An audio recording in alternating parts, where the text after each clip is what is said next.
Good evening to all from ISAIL, and we are here for the final of the Indian Moot on Artificial Intelligence and Law. This is Abhivardhan. I'm the convener of IMAIL 2021, and here we begin with the live stream of the finals. All the arbitrators are present for the match, and as we begin, we wish best of luck to the participants. And yes, those who are being watch this, thank you so much for supporting Internationalism Global Podcast and ISAIL. So here we begin. I pass on to the arbitrators to begin with the proceedings, and the timer is for 60 minutes per party, therefore, which includes your rebuttals and surrebuttals. So, as the arbitrators intend, the proceedings may begin.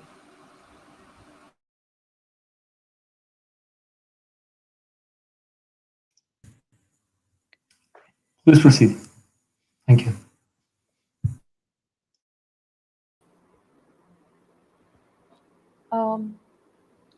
I shall start my time now. A very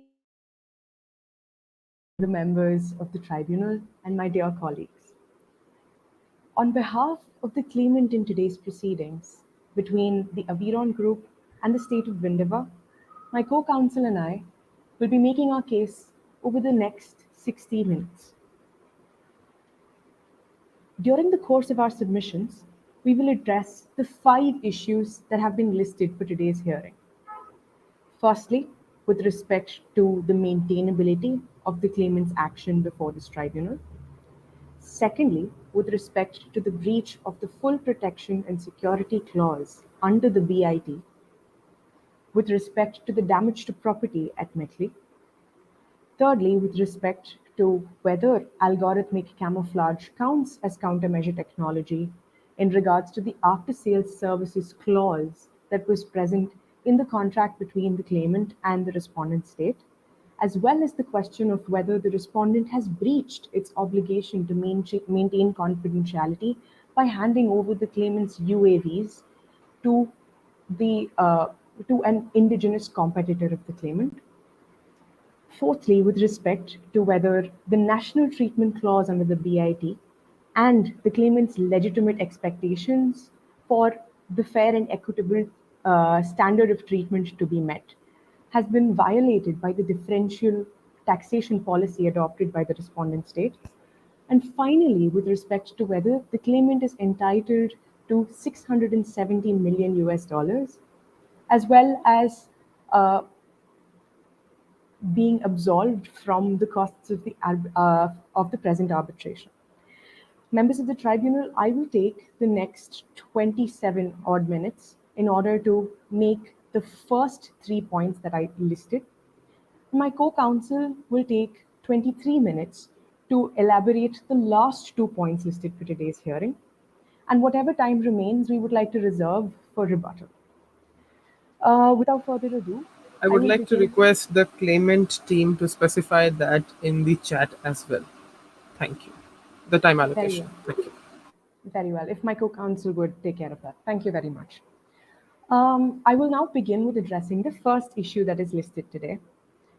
The first issue pertains to whether the Aviron Group's cause of action before the International Center for Settlement of Investment Disputes has arisen out of an underlying contract to the BIT that exists between the claimant's host state, that is Vindhya, and home state, that is Firral. Members of the tribunal, these proceedings have been instituted under the auspices of the ICSID Convention. Therefore, this tribunal is bound by the provisions of the said convention. Article 25 of the ICSID Convention speaks about the jurisdiction of the center and by extension a tribunal that is formed by this center and restricts this jurisdiction only to legal disputes arising directly out of an investment. In this case, there exists a BIT between the claimant's host state and the home state, and therefore the claimant is burdened with showing that all the issues it raises today pertain to its rights under the treaty, and that even the contract that was entered into with the respondent state forms an investment under this contract. In order to make this argument, members of the tribunal, I will be establishing 2 things. Firstly, that the subject matter of the dispute at hand is in fact an investment under the BIT. And secondly, that the legal issues that are being raised by the claimant today all pertain to its rights under the BIT. Coming to the first of my assertions, I would like to direct your attention to page number 12 of the record, Article 1.4. Please indicate when you're with me.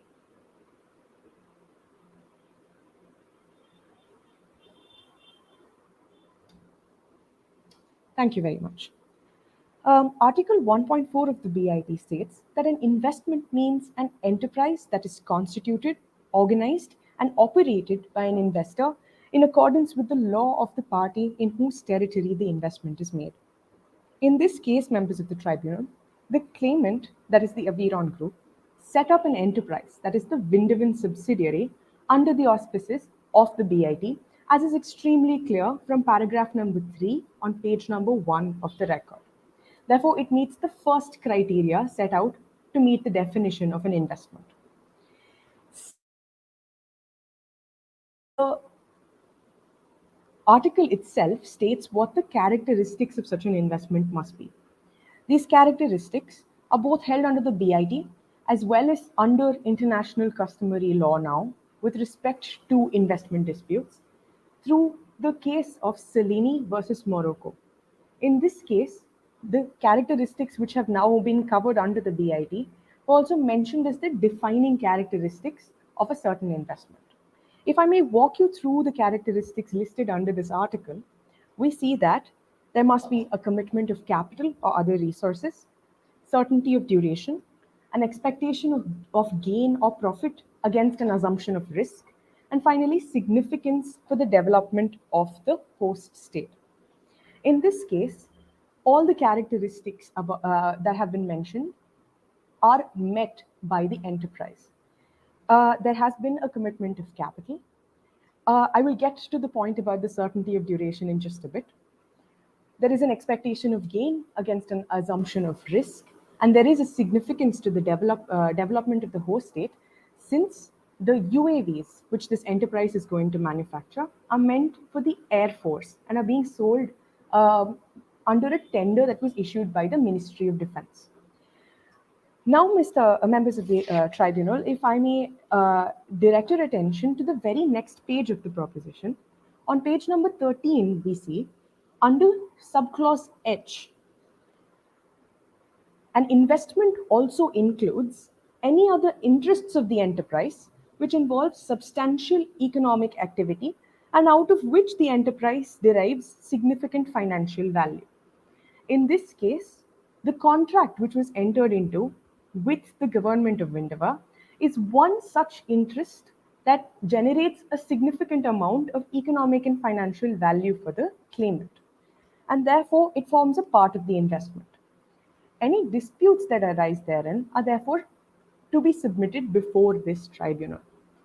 That brings me to my second assertion in this regard, that presently the issues that the claimant raises, there are three substantive issues that have been listed. Firstly, with regard to the damage to property in Mechley. Members of the tribunal, this pertains to the full protection and security clause under the BIT, as has been given under Article 3.1 on page number 16. It is under the right that the investor has under this article that we have approached the ICSID tribunal. Secondly, with respect to the question of whether confidentiality has been breached or not, in the present case, we see from the definition of an investment that under subclause F of Article 1.4, copyright know-how, particularly know-how, regarding the that are being held by the enterprise or by the claimant and with respect to the enterprise are also protected as investment under the treaty. Finally, with respect to the differential taxation, we raise a breach of the national treatment clause. Clearly, all the legal disputes we raise today are not purely contractual, they are not purely commercial, they all pertain to the investor's rights under the BIT. For that reason, all of the issues that we raise today are in fact maintainable. Now that I have established that the claimant's case is in fact maintainable, I will now move on to the first substantive issue we raised today. This question pertains to the damage to property in the city of Mechley. If I may direct your attention to page number 16, as I just did a little while ago, but this time, if I may read out the provision of Article 3.12, we see that each party shall accord in its territory to investments of the other party and to investors with respect to their investments full protection and security. As if this wasn't enough, members of the tribunal, the article goes on to specifically state that they mean the physical security of the investment. In the present case, the government of Vindhya, as is evidenced from paragraph number 6 of the Moot proposition, introduced a controversial bill regarding entitled the Population Control Bill. A little background about this bill is that there exists a parallel or comparable bill currently in the state of Uttar Pradesh in India. Under this bill essentially seeks to control the population of the state by incentivizing having only two or less children and disincentivizing people who have more than two children by denying them opportunities like opportunities to apply for a government job, opportunities to get subsidies, and a slew of other several specific disadvantages that are placed on people who have more than two children. It is very apparent from the nature of this bill that it is deeply controversial and sentimental. We see that in the present case, the respondent state attempts to exercise the force majeure exception listed under Article 3.3. Accordingly, according to this particular exception, force majeure events do not constitute a valid breach of this article. However, the claimant will establish to you that the events that led to the damage to property in Mechley were not force majeure events, and they cannot be considered as such. Before I get there, I would first like to cite two cases.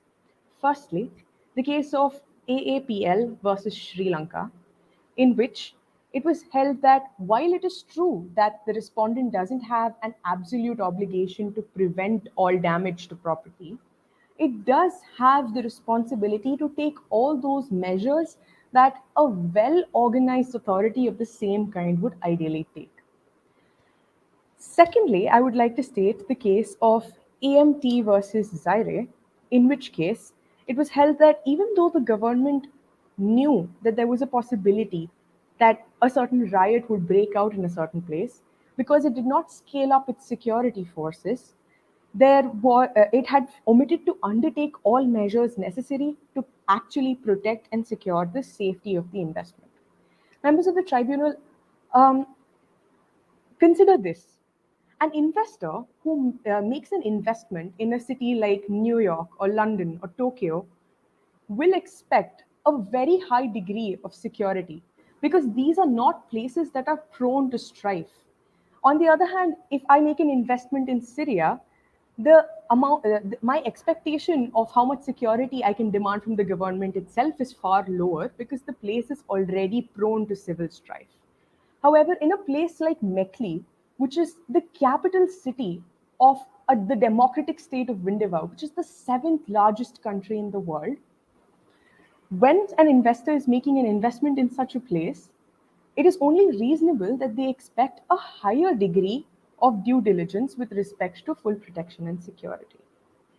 Uh, with respect to the force majeure defense that I'm sure opposing counsel will raise, the force majeure has been defined in the case of Autopista versus Venezuela to be consisting of certain characteristics. One characteristic mentioned in that case and also in the BIT today is the characteristic of unforeseeability. It is completely unviable for the respondent to claim that the riots were unforeseeable to it. This is because in the past, whenever a controversial bill has been introduced, it has been followed by a great degree of violence and destruction to property. In this regard, I would like to draw a parallel to the Citizenship Amendment Act that was passed by the Parliament recently. Uh, People who follow the news will know that what set out as peaceful protests in Delhi eventually escalated into large-scale violence and destruction of property. That means that Vindhava, which is pari materia in its legal system and factual circumstance to India, already has experience in the past with controversial bills inciting great amounts of violence in the streets of Delhi. Similarly, one can draw a parallel to the farm bills or a controversial decision that was made by the Supreme Court. India, and therefore Vindhava, is no stranger to controversy and controversies getting out of hand. That they should claim that this was unforeseeable to them is simply an empty excuse that they're trying to sell you in order to get out of their liability in the present case. Uh, for these reasons, we believe that the force majeure exception does not apply because it was well within the power of the government to scale up its ensure that at least a reasonable degree of security is provided to the investor. However, it has failed in this obligation, and for that reason, it must be held in violation of Article 3. I'm sorry, Councillor, may I ask a question? So what is the reasonable degree of foreseeability, or whatever you call it, would be? Does it mean that they should, if they anticipate, let's say, this protest, do they have to bring military personnel or police personnel to all entities of investors in the city, or what? Is it feasible in any manner? What do you mean by your last statement? Thank you. Thank you for your question, Mr. Arbitrator. Also, if sorry, counsel. Also, if I may just add to that question, can the investor have a legitimate expectation that there will be no protests against a law or a bill or any action of the government? Can you have a legitimate expectation that there will be, it will be a protest-free environment, the country where you have invested? Thank you. Thank you for your questions, members of the tribunal. I will begin with answering the first question that was raised. Mr. Arbitrator, while it is true that the exact degree of enforcements that the government of Vindhava should have raised would depend upon the nature of the protest that broke out, it was a duty that the government had to at least scale up its protection when it knew that such a controversial bill has been raised in Parliament. This is because there exists a track record which shows that what set out as peaceful protests, and Mr. Arbitrator, if I seek to answer your question also in this way, it is not that protests do not happen. It's that when protests happen, a well-organized authority, as it was phrased or termed in the AAPL versus Sri Lanka case, will be one that knows what measures need to be taken, will at least scale up its defense mechanism in order to prevent any serious damage from occurring. In this case, members of the tribunal, we see that it is not only the investor's property, but also other private property and even government property that has been destroyed. They did not take any action whatsoever to protect any of these assets, and in doing so, they should have at least seen where the hotspots of the violence in the protests are. I'm sorry, but then in this case, even if their own property, as you just said, has suffered, there were damages to that as well. Doesn't it mean that they simply were incapable of protecting because it was really out of hand? It was impossible to foresee that they didn't even protect their own property in the end.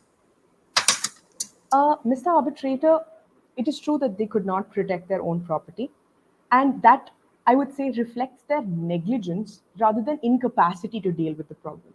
I make this argument because Vindhava is one of the largest democracies in the world, and it has all the instruments and all the capital and resource it needs in order to curb a certain civil disruption or a riot of this sort, to claim that the entire state authority could not stop or minimize the damage in a certain protest, especially in the capital city of the country itself, where the parliament and all these other buildings are located, where all prime property is located.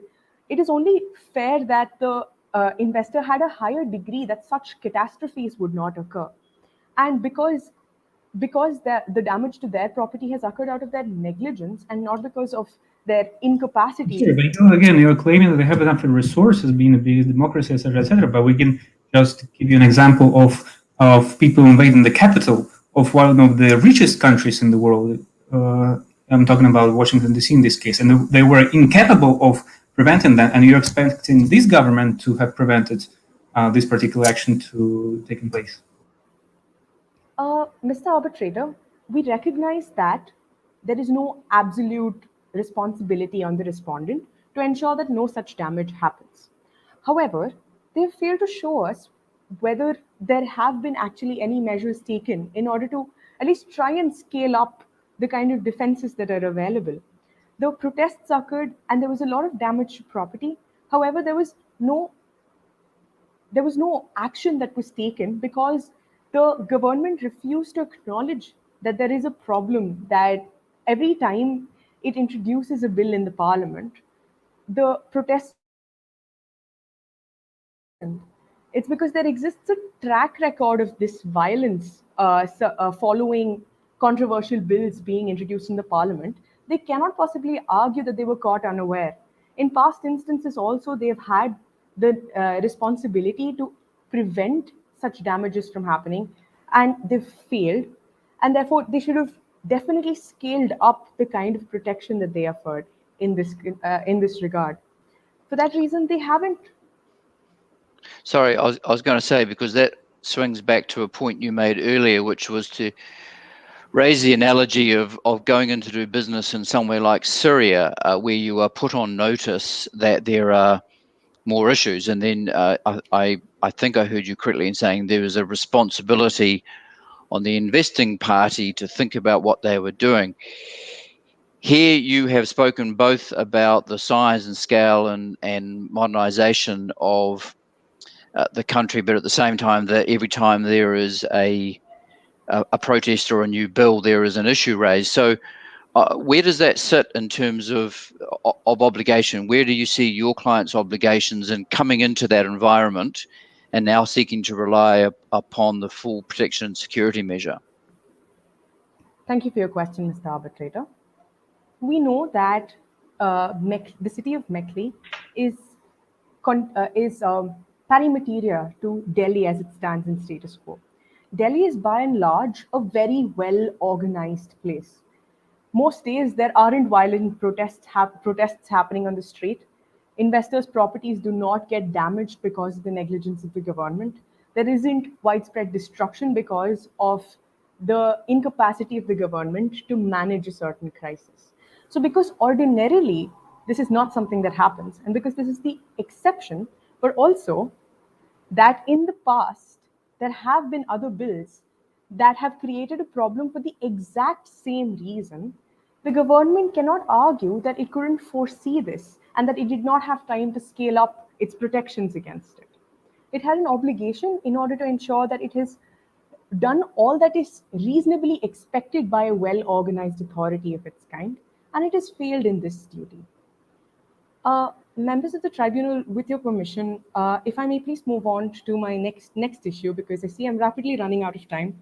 So thank you. All right. With respect to the third issue, members of the tribunal, there are two aspects to this issue. Firstly, with respect to the nature of algorithmic camouflage as a countermeasure technology. And secondly, with respect to the breach of confidentiality in handing over the UAVs to the indigenous manufacturer. Addressing the first limb of this issue, we see that there are certain technical terms that I would like to set out by defining. First of all, a countermeasure is essentially a defense strategy.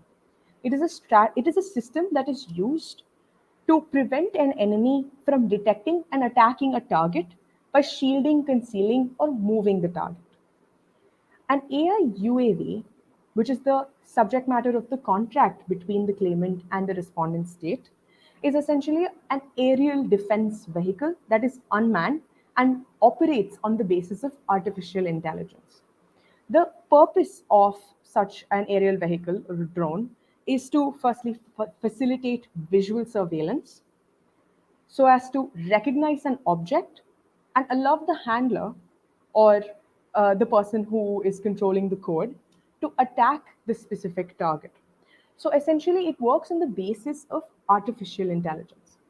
Artificially intelligent agents are data driven members of the tribunal, which means that unless they have a certain fixed amount of data fed into them, they will not be able to analyze the pattern in that data and not be able to take decisions thereof.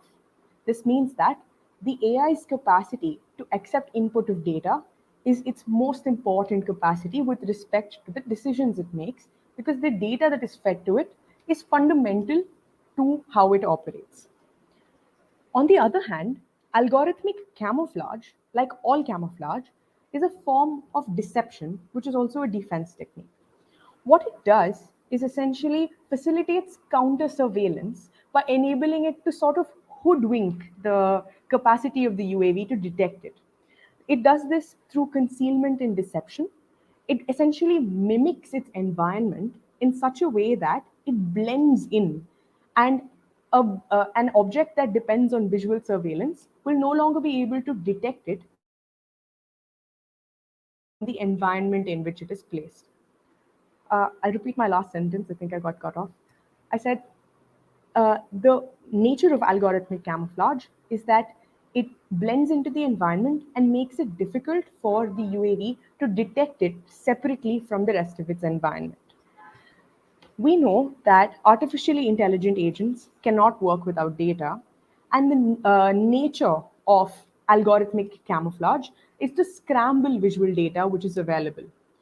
A countermeasure being something that is used to exactly counter an attack strategy that is used by the attacking agent. We see that by hoodwinking the capacity of the UAV to detect visual data, algorithmic camouflage essentially acts in principle as a countermeasure. So in this case, we see that algorithmic camouflage is in fact a countermeasure technology, and therefore the claimant was not bound to provide any manner of after-sales services in this regard. With respect to the second limb of my argument, I would like to now talk about the breach of confidentiality in dispatching the UAVs to the indigenous company. Members of the tribunal, in page 12 of the proposition, we see that there is a definition of confidential information. Among other things, this definition of confidential information also includes information that is capable of prejudicing a disputing party's competitive position. This means that information that is capable of putting one party at a disadvantage to its direct competitor can be considered confidential information. Under the TRIPS agreement, which is applicable in the present case because both Windiva and Farrell are member states to the World Trade Organization, under Article 13.9, under Section 7, parties, that is member states, have an explicit duty to protect undisclosed information. In this case, we see that undisclosed information cannot be breached contrary to honest commercial practice that includes in a manner that is in breach of confidence of the other party. Therefore, we say under both the TRIPS agreement and as per the definition of confidential information under the BIP, any information that can disadvantage a certain party is also included. In the present case, members of the tribunal, on page number 6 of the proposition, at paragraph 8, we see that the Aviron Group received information that the Ministry of Defense of Windiva had sent a few of its AAVs to an indigenous company to solve the problem in the aerial vehicle. That is true. That is basically because you denied any form of assistance. What else they were supposed to do if the technology is not working? Mr. Arbitrator, while it's perfectly fair for them to expect to fix the commodity that they had purchased, they at least had the obligation to gain prior authorization or at least give prior information to the claimant regarding this handing over of the UAVs to the indigenous competitor. This is especially because these UAVs were handed for the specific purpose of trying to solve the problem, which means that the competitor was given unauthorizedly licensed to cross-sectionally analyze the hardware and the software that was used in the UAV, information that in the hands of a competitor can severely disadvantage the claimant. And this was done I with understand, but then, as far as I understand, you were not responding to the inquiries from the Ministry of Defense. Mr. Arbitrator, it's not true that there was no response. The demand that was raised by the respondent was extremely specific. They wanted us to fix an alleged defect in the UAVs with respect to the after sales services clause provided under the contract. Of course, the Aviron Group will be open to any discussion with regard to improving the specifications and the models of UAVs being provided. However, that it falls under after sales services is a contentious point that we did not agree upon. Instead of trying to further negotiate with the claimant in this regard, the government just conveniently handed over the claimant's technology to a direct competitor on a platter for the specific reason of dissecting its technology and identifying how it works and what materials are used. And this information is deeply confidential to the claimant, and the respondent did not have a right to do that. I'm going to pick up on my colleague's question because I don't think you've fully addressed it. The scenario at page 4 specifically says that the government raised a counter argument as to why it considered that the algorithmic camouflage was not a countermeasure, and that your client simply did not respond to it, leading to, as my friend made the point, them having little option other than to refer it on. What's your response to that other than they had an obligation to consult with you? Is there anything more we should be looking at in the material in support of your proposition?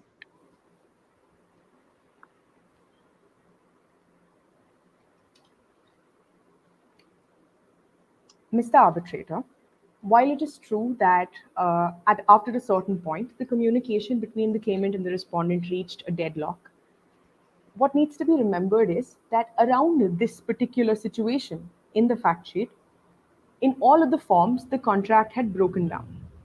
The respondent was not making the payments that were due to the claimant, and no further orders were placed. The claimant was standing to suffer a certain loss, and for those reasons, the entire contract had broken down. While there was no communication in this period,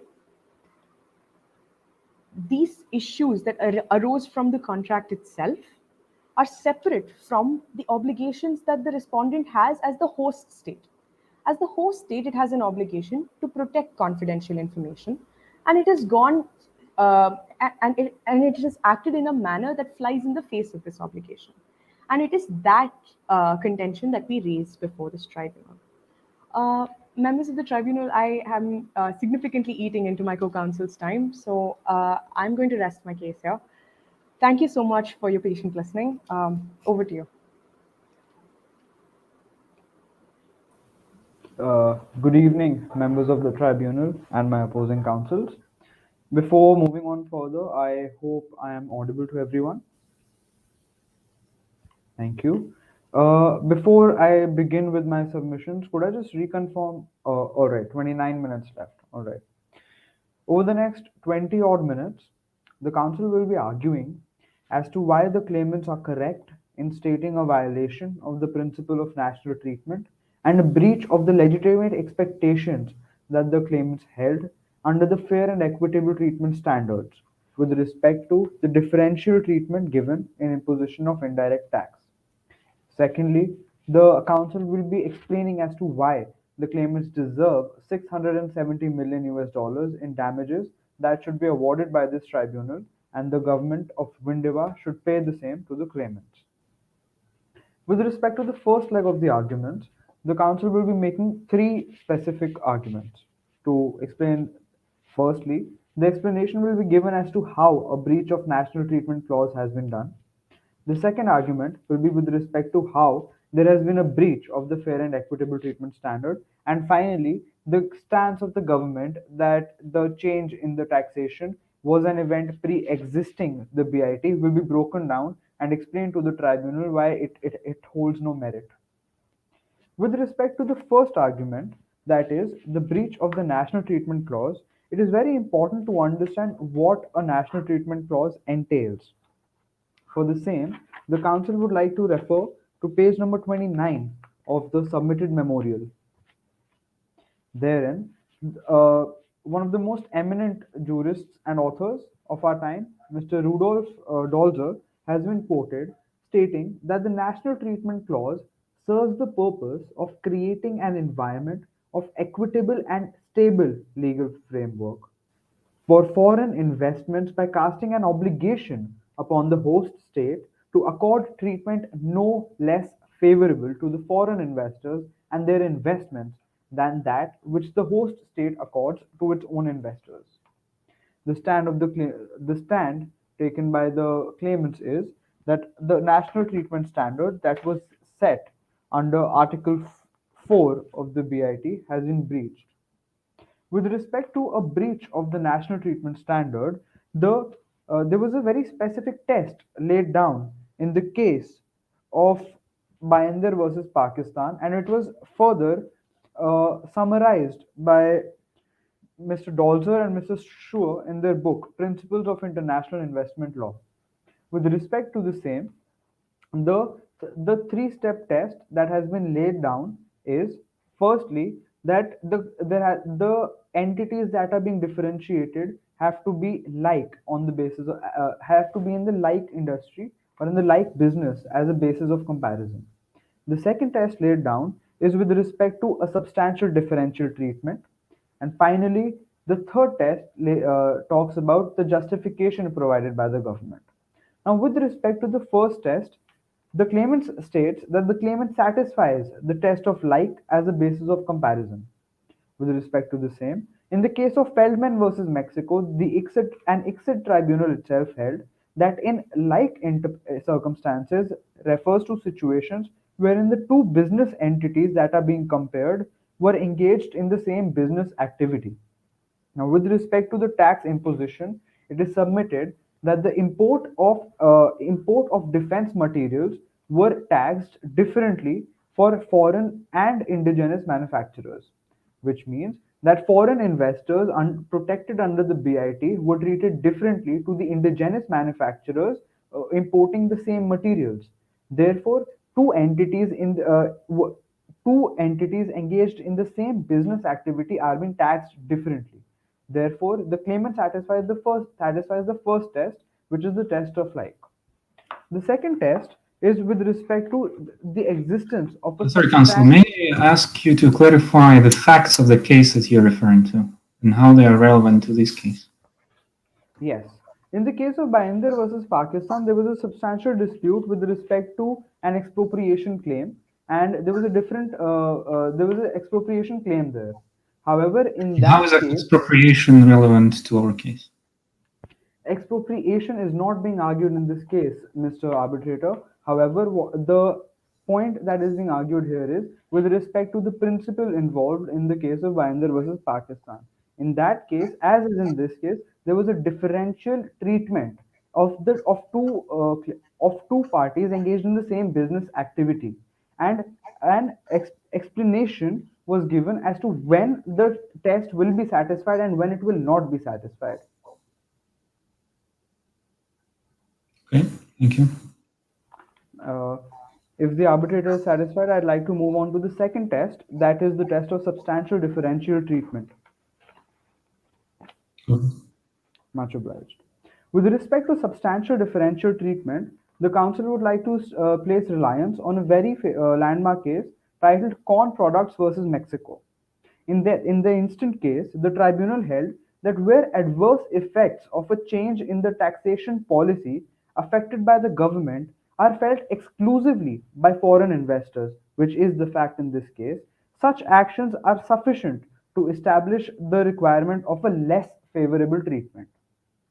With respect to the same, in the instant case, a differential measure was clearly adopted by the respondent as it expects foreign investors to pay IGST on the imports and transportation of materials it makes, wherein it provides a specific exemption to the entities involved in manufacturing the same material, the same goods.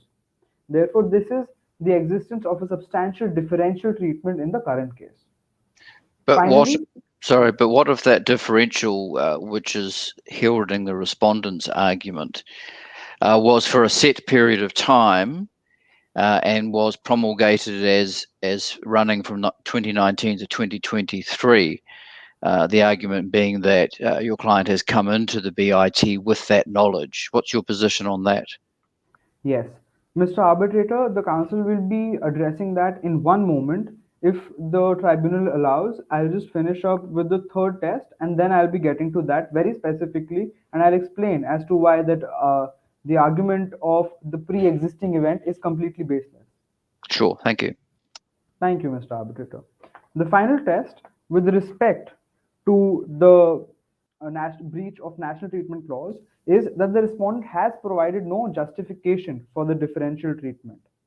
The claimant is not arguing against the rights of a sovereign to tax over taxation and defense matters. However, there has to be a legitimate government policy that is shown as to when such a differential treatment is taken. The only reasoning that the government has given is with respect to the event pre-existing a BIT. They've given no reason as to how there is a legitimate government policy involved in such a change. Therefore, satisfying all three tests, therefore the claimant submits that they satisfy all three tests in claiming a breach of the national treatment policy. Now coming back to the question raised by respected arbitrator with respect to the argument of the government that the situation in question, the current factual matrix, is that the event in question was a pre-existing event to the BIT. However, the same is de jure and de facto wrong. With respect to the claim of the government being de jure wrong, first and foremost, the government is not entitled to make such a change because of its responsibilities under the the agreement on trade related investment measures, that is TRIMS, which is signed by signed and ratified by the members of the WTO. Article 2 of the same also Sorry, gets. Council. Council, I'm sorry. What is the relevance of the TRIMS agreement here? I mean, just because the parties have signed the WTO agreement, what relevance that law has before this tribunal? Yes, Mr. Arbitrator, the TRIMS agreement is cited firstly to hold persuasive value in the current case because the trade-related investment measures also the WTO has a dispute settlement body which arbitrates on such claims wherein there is a breach of the national treatment standard. The national treatment standard is also enshrined in Article 2 of the TRIMS. Moreover, Article 9 of the current BIT, which is No, placed. that's fine. That's fine. Sorry again. That's fine. My question is that are you is your argument that you are using the jurisprudence of the WTO to support your case in this case, or are you using the TRIMS agreement to interpret the provisions of the bilateral investment treaty? These are two different things. Yes. Before answering, the council would like to refer to Article 9 of the BIT in the current case that is present on page number 20 and 21. On page number 21, the Article 9.3, which talks about the applicable laws relating and place for settlement of dispute, it clearly says that the governing law for interpretation of this treaty and for the dispute shall be firstly the treaty itself, secondly the exit convention, thirdly the general principles of public international law relating to the interpretation of treaties, including the presumption of consistency between the international treaties to which the parties are party, principles of international economic law, and customary international law principles. Therefore, with respect to the same, the counsel submits that the same gives a reason as to why the same holds a very substantial persuasive value when the counsel makes an argument. If Mr. Arbitrator is satisfied, may the counsel move on to the next leg?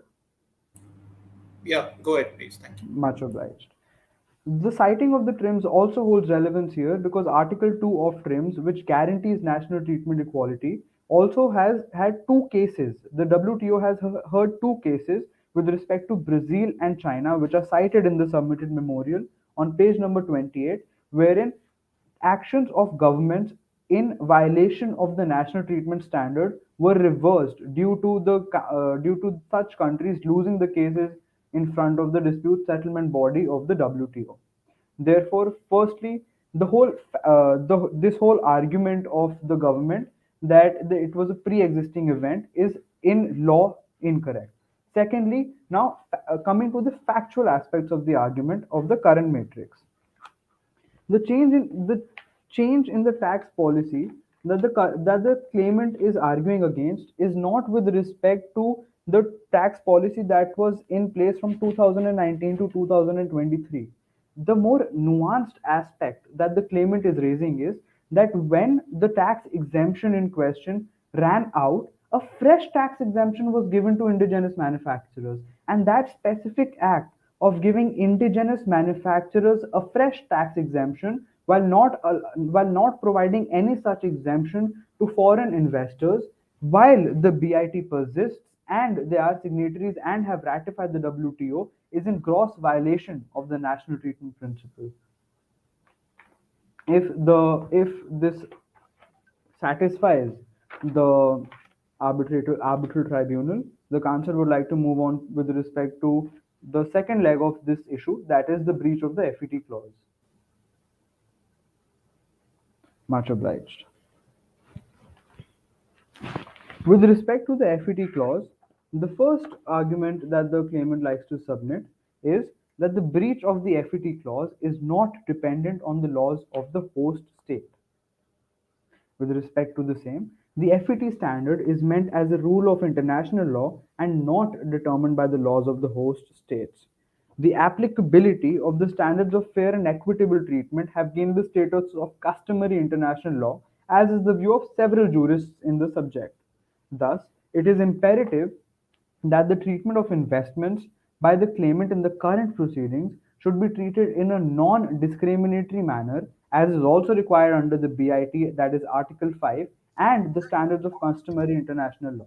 Yes, I'm Mr. sorry, but Arbitrator. so you're saying that the fact that it is customary law has been confirmed by certain academics. Is it the way customary law is formed or being confirmed as customary law?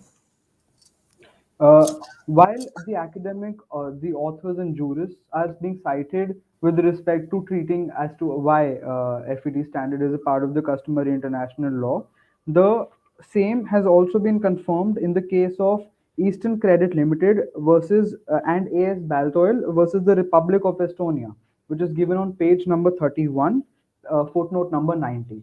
Therefore, there is also a reliance of ICSID tribunals wherein it has been stated that there is a basis as to why FET standard is a part of the customary international law, why it is considered as a part of the customary international law. Can you repeat the page and footnote? I cannot find it. Yes, absolutely. Page number 31 of the submitted memorial, Mr. Arbitrator, footnote number 90. Well, what are the facts of the case? In, What exactly was it said on the fact that it is customary law? while the claimant pleads that the facts of the case are not exactly known as of now, however, it is also stated in multiple other cases that FET standard is a part of the customary international law, which are cited by all the authors in the current case as well. All right, thank you. Thank you. With respect to the second argument of the FET clause, it is also stated that the claimant is correct in claiming the protection of its legitimate expectations. In the case of Occidental versus Ecuador, the tribunal very clearly noted that the framework under which an investor had been operating If changed in an important and substantial manner, it is a breach of the FET standard. With respect to the same, due to such reasons, the claimant argues a breach of the legitimate expectations. Finally, the last argument with Counsel, yeah. sorry, since your proposition is that FET is the same as customary international law, then would it be right to come to the conclusion that legitimate expectations are also part of customary international law? The legitimate expectations are a standard under the FET are a Yeah, but you said set that of FET is same as customary international law, so then that means every component of FET also synonymous to customary international law. within a reasonable expectation, of course, Mr. Arbitrator. Of course, there's a So say, degree of reasonability when applying such standards. However, I mean, it's not a blanket statement. However, if there's a degree of reasonability applied, definitely. okay. Thank you, Mr. Arbitrator. Finally, with respect to the last argument of the application of the breach of the FET clause, the claimant argues that the respondent violated its obligation to maintain transparency in accordance with the terms of the BIT. With respect to the same, the government undertook the obligation to take legal, policy, and regulatory measures in its territory in a transparent measure, which is under Article 7 of the BIT. It was very specifically stated, if the tribunal would be pleased to move to page number 18 of the Moot proposition, that is the BIT. Article 7 very clearly states that the laws, regulations, procedures, and administrative rulings should be promptly published. And in Article 7.2, it is very clearly stated that interested parties shall be provided a reasonable opportunity to comment on any such proposed measures which will be affecting them. No such reasonable opportunity was provided to the claimants, which is being argued against. With the prior permission of the arbitral tribunal, if there are no further questions, the claimant would like to now move on to the final issue, which is with respect to the damages of 617 million US dollars. So does it say somewhere in the facts of the case that no reasonable opportunity has been given, or what? Yes, to establish with respect to transparency, the claimant would now like to refer to page number 6 of the Moot proposition, paragraph number 9. In January 2024, Aviron Group received its pre-ordered consignment, and only in February 2024, Aviron Group received a notice from the IGST, that is a tax with respect to IGST and the payment of the same. There was no communication, or there was no debate of the public, or there was no back and forth which was required. It was just a decision made by the government, which again is against the reasonable transparency that the government needs to provide the foreign investors in the current case. If the arbitrator is satisfied, the claimant may begin with, thank you. With respect to the damages worth 670 million US dollars, the first argument that the claimant would like to make is that the Chorzów factory case, decided by the Permanent Court of International Justice, articulated with respect to how damages are to be, what considerations the tribunal might make while considering damages. It states that reparation must, as far as possible, wipe out all consequences of the illegal act and re-establish the situation which would, in all probability, have existed if the act had not been committed. Now, the council will go on and submit as to how and what damages are being felt by the claimants, and as to what the calculation for such a claim is. With respect to that, the first submission that the council would like to make is that in the case of Phillips Petroleum Company Iran versus Islamic Republic of Iran, the tribunal concluded that damages were due for intangible property as much as is due for tangible property. since in the current case, intellectual property rights and the know-how very specifically is being breached, it is stated that the damages for the same are very much required to be given to the claimants. Secondly, in the Letco case, the ICSID tribunal found that under the principle of customary international law, an aggrieved party is not only entitled to damages for its lost investments, but also for its foregone future profits. With respect to the same, the claimant would like to very specifically provide a calculation. From the Moot proposition, we know that on an average, the claimants sell approximately 450 unmanned aerial vehicles every year. With the cost of each UAV being 2 million, the average income or the average sales for the claimants every annum is nearly 900 million US dollars, which is a huge sum, Mr. Arbitrator. Moving forward, now the duration for which the compensation is being requested. It has been 3.6 years. The duration for an average dispute before the ICSID tribunal is 3.6 years. That is 3.5 years. The claimant and the respondent have already been in dispute for 1.5 years. So at a basic average, approximate timeline for just the dispute is 5 years. For these 5 years, the claimant requests at least 10% of the lost income that it will face due to the significantly compromised business position due to the actions of the government.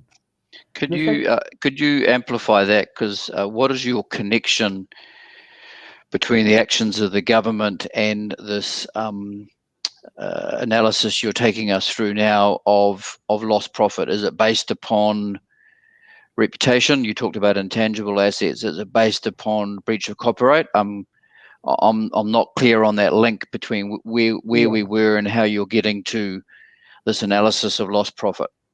Yes, as my co-counsel argued, the know-how of the UAVs has been shared with a third party.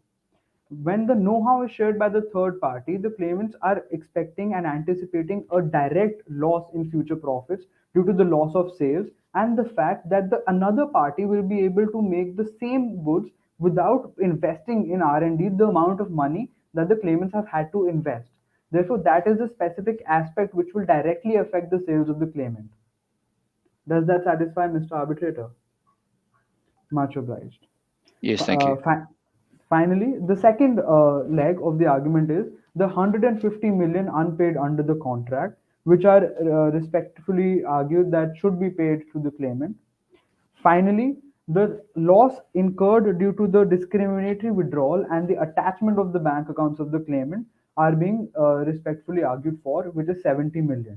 Therefore, the three sums that are being requested from the tribunal are the 450 million due to the loss of future profits while the dispute exists.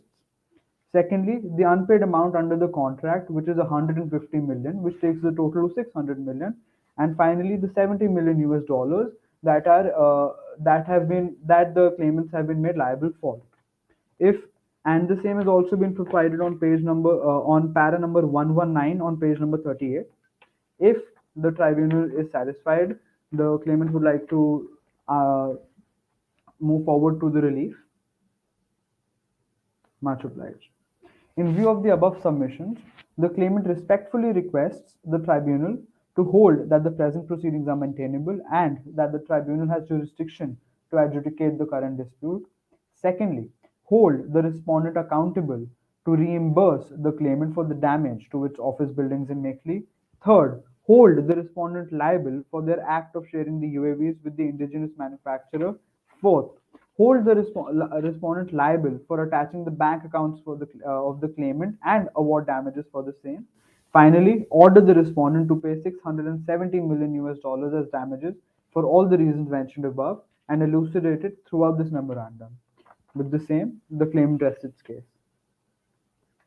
Thank you. I would like Thank to you. confirm that. Certainly, pleasure. I would like to confirm that 4 minutes and 53 seconds are left, which might be used for rebuttal if I'm right. So, Team 20. There's 5 minutes in the chat. Sure, sir. Okay, 5 minutes. Thank you. No, I'm just clarifying because you said 4 minutes, I think, and in chat it says 5 minutes. No. I said 4 minutes 50. Sorry, I'm sorry. Let me confirm again. 4 minutes 53 seconds. Pardon me. 4 minutes 53 seconds. It can be extended to 5 minutes in total. 7-second extension is minimal. Thank you.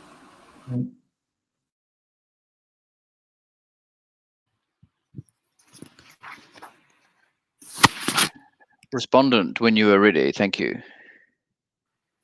Much obliged, sir.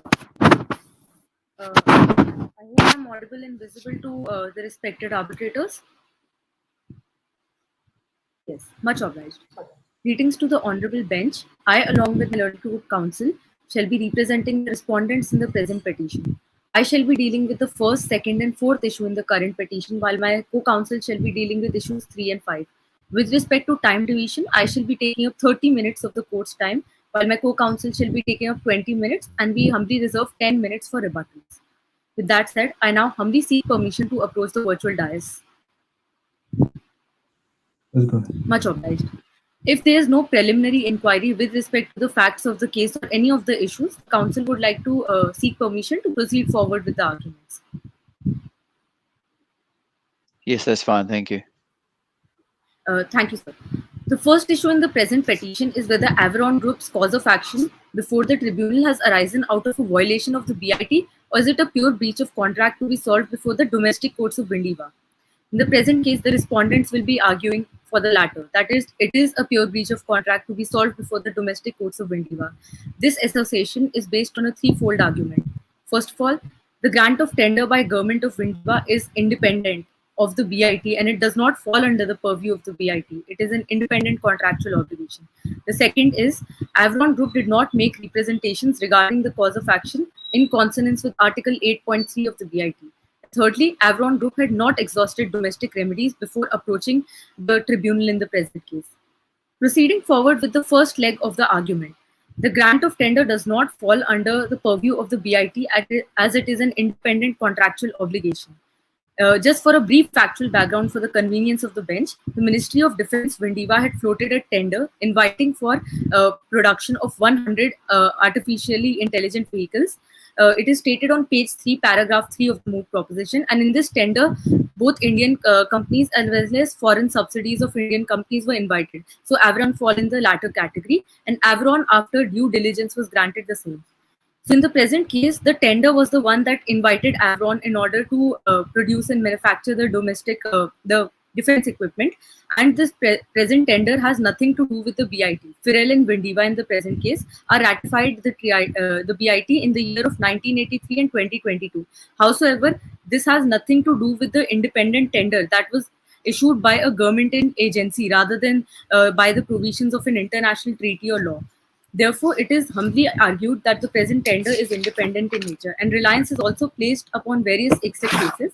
The first case that the council would like to place reliance upon is SGS versus Republic of Pakistan. In this case, it was stated that claims arising from supposed violation of agreements, which are pure contractual claims and they involve a state-owned entity or the state, it is stated that it is covered under the domestic jurisdiction.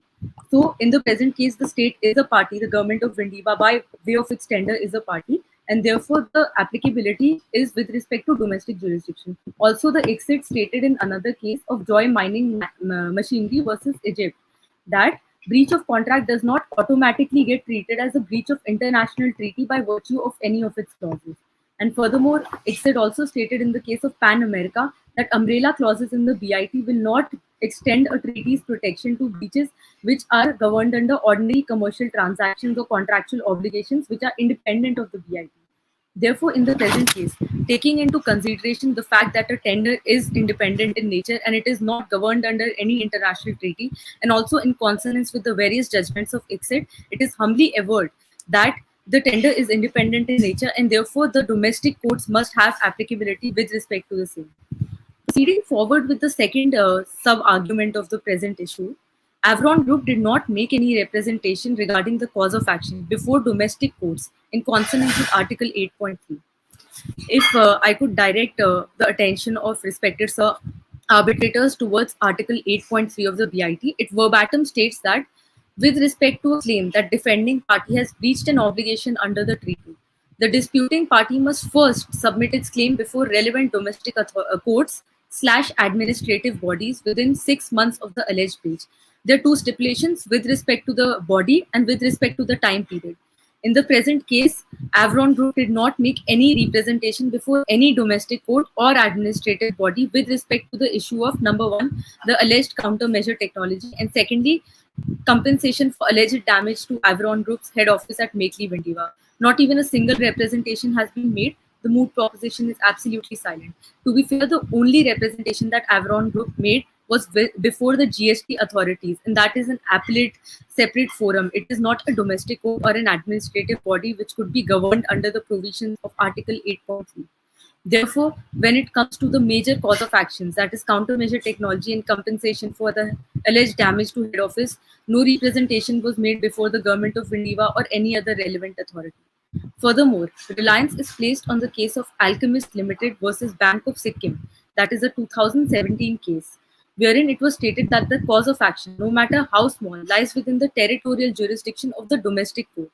Therefore, the territorial jurisdiction of all the actions in the present case lie before the domestic courts of Vindiva and not before the ICSID. Furthermore, the third leg of the argument is that Avron Group had not exhausted alternate remedies before the domestic courts in consonance with Article 8.4 of the BIT.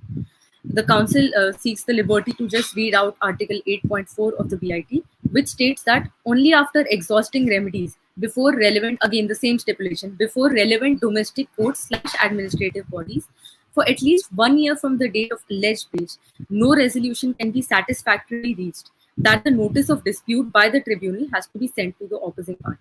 In the present case, the council would one by one take the respected bench towards the requirements. In the present case, firstly, with respect to the bodies, there was no relevant domestic court or administrative body that was approached by Avron. The Moot proposition is completely silent. Secondly, with respect to the period of 1 year from the date of alleged breach, there are several cause of actions. Therefore, it cannot be pinned towards a particular date.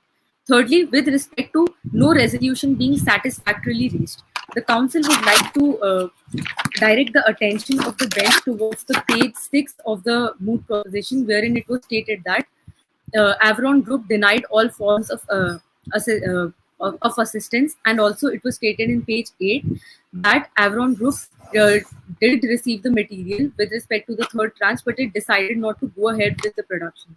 So in the present case, Avron Group in itself is not performing its part of the obligations, and therefore the resolution cannot be satisfactorily reached when the contract is going on and Avron Group, despite receiving the raw material as referenced from page 8, decides not to go ahead with production. So how will the contractual obligations be continued? Therefore, the present case is that resolution cannot be satisfactorily reached due to the claimant's actions and not the respondent's actions. Furthermore, in the present case, the same page, it says they didn't proceed with production basically because there was no payment, no? I apologize, sir. So, arbitrator, could you please repeat? Yeah, I was saying that there is a reason given on page 6 why they didn't proceed with production, is because there was no payment. Absolutely, sir, arbitrator. In the present case, the payment being defaulted was not the fault of the respondents. It was the fault of Anubandh. Anubandh is a third party, and Avron was the one who put in Anubandh by saying that blockchain-enabled smart contracts will be the mode of payment. So Avron was the one that brought in this third party and decided upon the mode of payment, saying that this is absolutely fine. Then what happened is that Anubandh defaulted due to their technology having some issue, and then the payment could not process. The respondents, that is the government, did make the payment, it did not get processed. That is what is also stated in the Moot proposition, sir, arbitrator. And also, sir, it is also stated that not only did the respondents try to make the payment which defaulted on the part of Anubandh and BSCC, it also happened on page 6, paragraph 9, that after receiving the raw material and the failed payment, which the government and Avron was still under discussions as to which alternate mode of payment could be adopted, and that was not a conclusive issue. Nothing had happened with respect to the same. It was just disputed, and that was because of the fault of Anubandh, and Avron itself went against Anubandh, as has been stated in page 10. Avron proceeded against Anubandh, which proves that it is not the respondent's fault that the payment did not happen. It is Anubandh's fault, and that is why Avron proceeded against Anubandh in courts, as stated on the last page. And therefore, the council would like to state that it is the part of the Anubandh and Avron that has led to this present state rather than the respondents. If Sir Arbitrator has any follow-up But question. is it therefore your client's expectation that the Averon Group was effectively to build the second tranche or supply the second tranche of UAVs without being paid? Is that what you're saying? No, Sir Arbitrator. I apologize if it sounded like that. What the council was seeking to argue is that the second tranche payment was processed by the respondent and therefore it was technically made. However, it stopped and it defaulted due to the blockchain enabled smart contract, BESE. It is a new technology that that Avron agreed upon to use for the mode of payment, and that is why the payment could not be made. The respondent was not stating that Avron should still continue regardless, and this was something that was still under dispute and was the proceedings were going on with respect to the same, because Avron itself went against Anubandh in courts, and that is something that the Moot proposition is silent on, that whether Anubandh had been held liable or not. So based on that, the payment could have been processed, or Anubandh could be liable to pay Avron for the entire damage. So the third party should be made liable. All right, thank you. Look, while I don't want to take up too much more time, but while we are looking at the Moot problem, can you look at paragraph 10 at the top of page 8?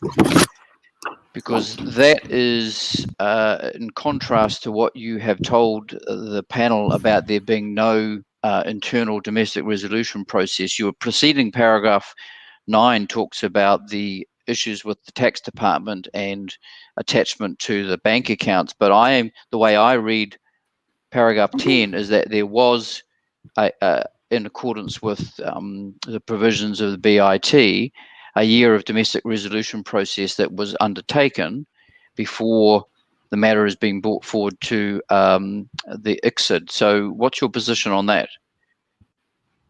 Right, absolutely. Much obliged by your concerns, Arbitrator. However, in the present case, a tribunal is different from a domestic court. That is all the council is seeking to claim. Over here, Article 8.3, reading the bare provision, it states that the representation must be made before relevant domestic court / administrative body. A tribunal is not a domestic court, and it has been held in a plethora of Indian Vindivan jurisprudence in the present case that these are completely different bodies. Therefore, Avron has not proceeded to the domestic courts, and that is what the council is stating.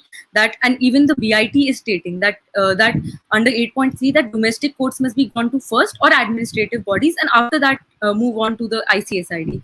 Here, what has been done is that they have moved to a tribunal, and after that they are moving to ICSID. This is the humble contention of the council. Yes, I don't read the facts that way. I read paragraph 10 as saying that there was also a failed domestic dispute resolution process for 1 year, which is the trigger under Article 8.4, I believe. Am I reading that incorrectly? No, absolutely not, Sir Arbitrator. You are reading it absolutely correctly. However, in the present case, domestic dispute, absolutely, it was a domestic procedure because the tribunals belong to the country of Vindiva.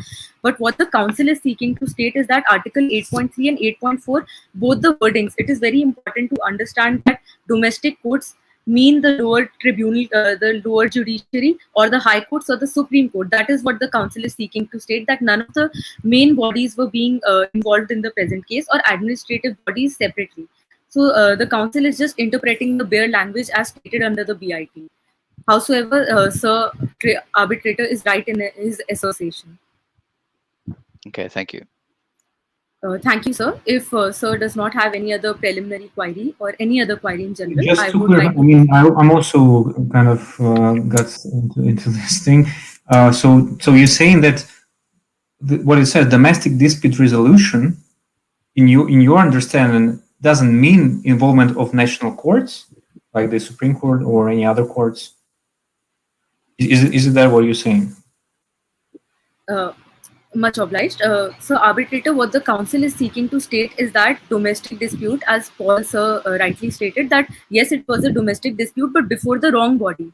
The tribunals are not a Supreme Court. It is not under the judicial hierarchy of India. The judicial hierarchy consists of Supreme Court, the High Court, and the district courts. And what they have done is they have gone to a tribunal. So these are separate legal bodies with Sorry, and separate. where does it say that they have gone to a tribunal? Yes, sir. Absolutely. Much obliged. It states on page. Just seek a second for the same. Yes. It states on page 7 of line number. It's a big paragraph, so I'll just state it. It's on line around 13 or 14 in the middle of the page. That as a result, Avron Group had to make. Sorry, which page again? Yes, sir. It is page 7. And 7. it is in the middle of the page, just next to the copyright of ISAIL. It's a line. It's in the middle of the page. It's line 5. It's line 15 or 16. Ah, okay. So this you're talking about IGST, right? Yes, that is what the council is seeking to claim, that it went to tax appellate tribunals and GST tribunals, not the domestic courts. Yes. Okay. Okay. Thank you. Yes, sir. Thank you, sir. Proceeding forward with the next leg of the argument, it is also stated that Article 8.4 of the BIT states that only after exhausting remedies before the relevant domestic courts or administrative bodies, then when no resolution can be satisfactorily reached, thus the notice of dispute has to be sent. In the present case, page 8 of the Moot proposition states that notice of dispute was sent within 6 months. Page 8 of the Moot proposition, it states that yes, Avron Group, no fruitful results, line 3 and 4. 4. No fruitful results emanated from attempts to resolve the dispute amicably for a period of 6 months, and thus Avron Group served a notice of arbitration upon the government of India, line 3, 4, and 5. Therefore, in the present case, even the period of 1 year has not been complied with by Avron. And therefore, Avron Group has firstly contravened the very fact that the stipulation with respect to the body which it has to approach and with respect to the stipulation of time period. Therefore, the jurisdiction over here lies before the domestic courts. It is not being stated that Avron can never seek international redress. It is not being stated by the councils at all. Howsoever, the stipulation is that there is a proper hierarchy for the solving of remedies, and therefore the domestic courts is the appropriate tribunal at this point of stage, and after which it can, with respect to the BIT, approach accordingly. If the if Sir arbitrators do not have any inquiry with respect to this issue, the council seeks permission to proceed forward with the next. No more questions. Much obliged, Sir arbitrator. Proceeding forward with the next issue, Proceeding forward with the next issue deals with whether Avron Group is correct in claiming violation of doctrine of full protection and security, or is the Windivan government correct in using the force majeure exception. Just for a brief factual background, I would like to direct the attention of respected Sir arbitrators towards page 5, paragraph 6 of the Moot proposition. It states that in September 2023, civil violence and violent protests emerged in Mekli Windiva, which led to extensive damages to the city of Mekli, and it led to widespread damages which governed both private as well as governmental property. Damage ensued against every property. It is a humble contention before the tribunal that the performance of stipulation under the BIT entered between Avron Group and government of Windiva was rendered impossible due to the surge of violent protests, and this event falls under the force majeure exception.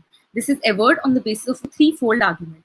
Firstly, the provision of BIT that our opposing counsel has stated, Article 3, which provides for doctrine of full protection and security, has been invalidated and become frustrated.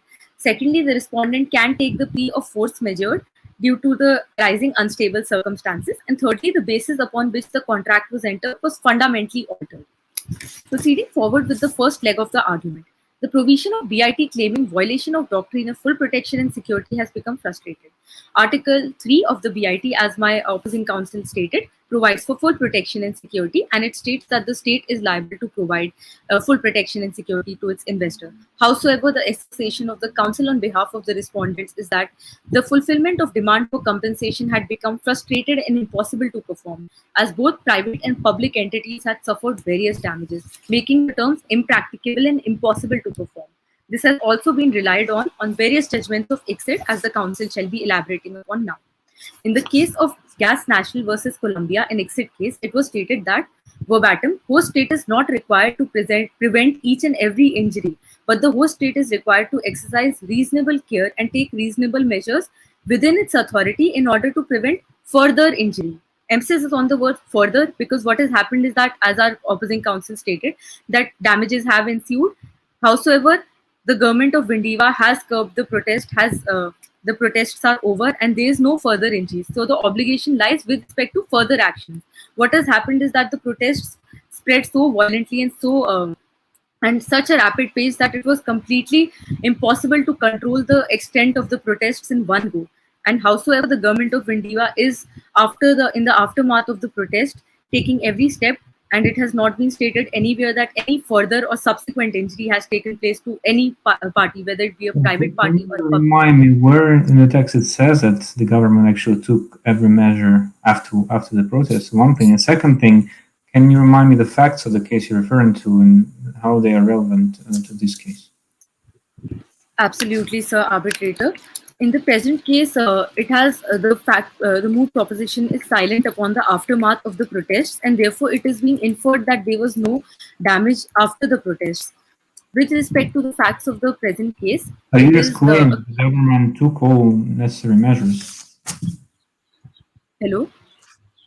I apologize. You just said that you claim that actually government did take all measures after the protest, no? Yes, indeed, sir, arbitrator. Howsoever, the Moot proposition is silent upon any damages in the aftermath. That is why it is the association that the protests have been validly stemmed by the government of Vindiva. Well, they could have stopped on their own, no? Okay, with respect to that, the council would like to just rest its argument, and the council would seek to elaborate upon the facts of the case of Gas National versus Colombia. Yeah. Which Sir Arbitrator was asking. Yes, indeed, sir. So with respect to the same, it is a state with it is a case with respect to the economic sector, and there was the nationality of the parties. Both the different parties of different states had entered into an agreement with respect to gas, steam, and air conditioning supply. So what happened is that one of the parties had suffered substantial damages, and after that, the council is not well versed with the exact facts of the case. Therefore, the council would just like to limit itself to this. And how is this relevant to this case? Were there protests involved? Absolutely, sir. Absolutely, sir. In the present case, the verbatim judgment states that it is not required to protect each and every injury. Howsoever, there is no specific reference to the preconditions of protests. So it is just stated in the case that how much ever I know, that what happened is that one of the parties' offices suffered damages. So the event that triggered the damages is not stated. Therefore, the council would not like to state anything before knowing the facts diligently. Yes, howsoever, the only relation the council is seeking to make is that the state is not obligated to prevent each and every injury, and the damages to Averon groups can be categorized as an injury. So that is what the council is seeking to state. Well, I mean, it's true. I mean, each and every, but they have suffered substantial damages. Absolutely, sir, arbitrator. With respect to the same, council was going to elaborate upon the fact that when it came to the tender, with respect to after entering the tender and the contractual obligations between government of Vindiva and the Averon group, they set up their office in special economic zone of AAY.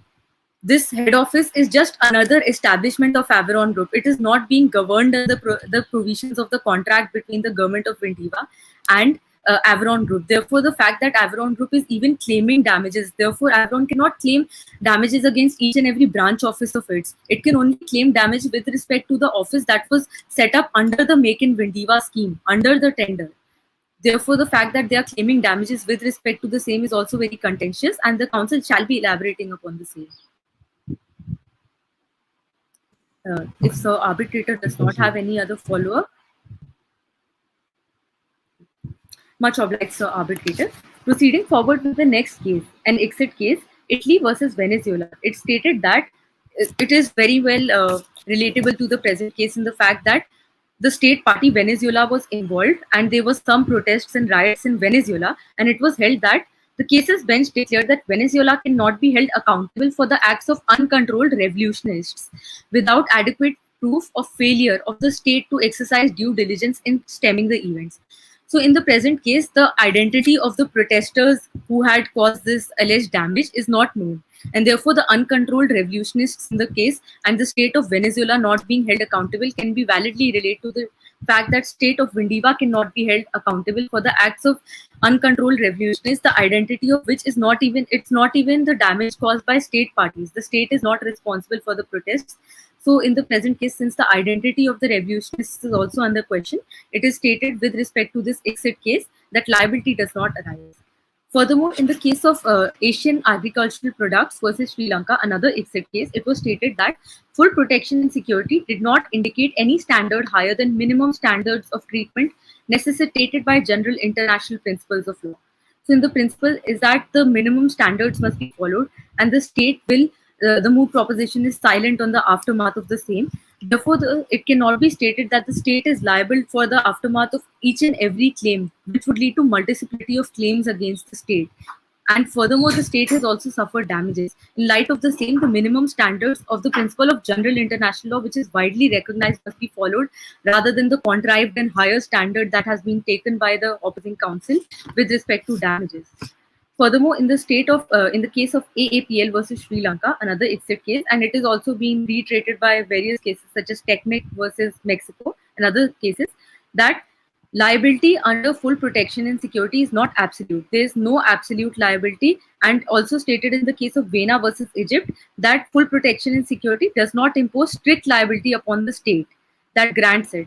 Therefore, just because the state and the other party has entered into a BIT and it has one clause relating to the full protection and security doesn't mean that there is an absolute liability of the state that under any circumstances the state has to provide it. And not only absolute liability, it is also stating that there is no strict liability of the state with respect to the same. Furthermore, it is also... Oh, yes, go ahead. Thank you. No, sir, I'd like...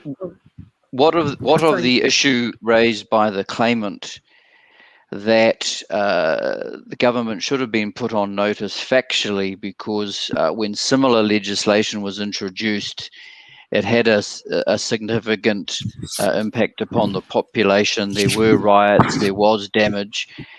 And so that I take as an argument that is an inroad or putting the government on notice regarding their due diligence requirements. What's your position on that? Absolutely, sir, arbitrator. Very pertinent query, and the council was going to address this. First of all, the opposing council has made a lot of claims which are not substantiated by the Moot proposition at all. First of all, while it is stated that yes, Vindiva is in pari materia to India and Firel to Israel, it has not been stated that Vindiva is no stranger to controversy, verbatim stated. And there are a lot of assumptions with respect to Vindiva being linked to capital city of Delhi and even the city of Uttar Pradesh, which is not even related to the capital city. The population control bill over there, it is not completely complied with, and it is just in the stages of inception. However, the council has also made some parallels between two events which have no basis whatsoever. In the present case, sticking to the very Moot proposition, it was only stated that that population control bill was the alleged trigger for the protests. It was not stated that it was a controversial bill and therefore the state should have due diligence with respect to the same. The entire proposition is silent on the fact of the same. And furthermore, it is also stated that Citizenship Amendment Act, farms bills, and whatever else the council had stated is not under the entire scope of this Moot proposition or this competition in general, and therefore these arguments are just based on speculation and they should not be taken into consideration. All right, thank you. Much obliged, sir, arbitrator. Thus, relying upon these various cases of the exit itself and also upon the fact that Article 8.2 of the BIT provides that there is applicability of article with respect to breach of contract. That is, if there is a pure breach of contract, it must be resolved before the domestic court. And also the fact that in the present case, that Article 3 of the present Article 3, which invokes full protection and security, is invalidated. It is also reiterated that therefore in the present case, full protection and security must not be granted. Now the council moves forward to the second end of the argument. That is, Thank you for the notification. Yes. The second leg of the argument which states that respondent can take the plea of force majeure exception owing to circumstances arising at Meitli Vindiva. Force majeure is defined under Article 1.3 of the BIT as an unforeseeable and uncontrollable natural disaster or man-made constraints that makes the performance of an obligation impossible. In the present case, the entire protest, as has been stated by our respected opposing counsel in itself, that taking into consideration the fact that it is in pari materia to Vindiva with respect to India, it can also be stated that such riots are often unforeseeable and they are uncontrollable, and they span within the span of a very short time. Such revolts take place, which cannot be culled at the very stage. Furthermore, it is a man-made constraint. But While it the does not applicant claim that the riots happen quite often over there. So how can you claim that it's something unpredictable in this particular place? Sir Arbitrator, I apologize if it felt like an unsubstantiated claim. The council would like to retract, and just what the council was trying to state is that when it comes to uncontrollable natural disasters or man-made constraints, in the present case, the council is only stating that the population control will September 2023 happen, and it is not even stated in which month the protest took place, but in the very aftermath it took place. So the council was stating based on the timeline that the period of delay was not a lot, and therefore the council was only trying to state that it is a man-made constraint which is uncontrollable and it could not be contained. That is what the council was seeking to argue. Okay, thank you. Much obliged, Sir Arbitrator. In the present case, Article 3.3 of the BIT states that force majeure events do not constitute as a breach of doctrine of full protection and security, and therefore, force majeure events are excluded under the ambit of Article 3 of the BIT. In the present case, it is a force majeure event as the council shall be substantiated based on various plethora of cases. Furthermore, just relying upon Article 3.3, it also stated that if it is seen in consonance with Section 56 of the Contract Act, it states that a contract to do an act which becomes impossible after the contract is made makes the contract void. Taking into consideration these two scenarios and also the fact that various cases, such as in the case of DDA versus Kenneth Builder, it was stated that when impracticability or impossibility ensues, that neither party had contemplated, then both the parties are absolved of these liabilities. Furthermore, it was also reiterated in the case of Satyabrata Ghosh versus Munir Raman and Dhanraj Govindram versus Shyamji Kalji Co. And it was stated that the intention is to save the party from the consequences of anything over which it had no control. So in the present case, the government of Vindiva did not have any control over the acts of uncontrolled revolutionists. This was also stated in the exit case of San Diego case. Furthermore, just moving on to the third leg of the argument, the basis upon which the contract was made was fundamentally altered, which led to the discharge of obligations. So the fundamentally altering test is that when the contract was entered, if there was a set of contractual claims and then the set of circumstances was same, and then there's a material change in circumstances, then both the parties are discharged from their obligations.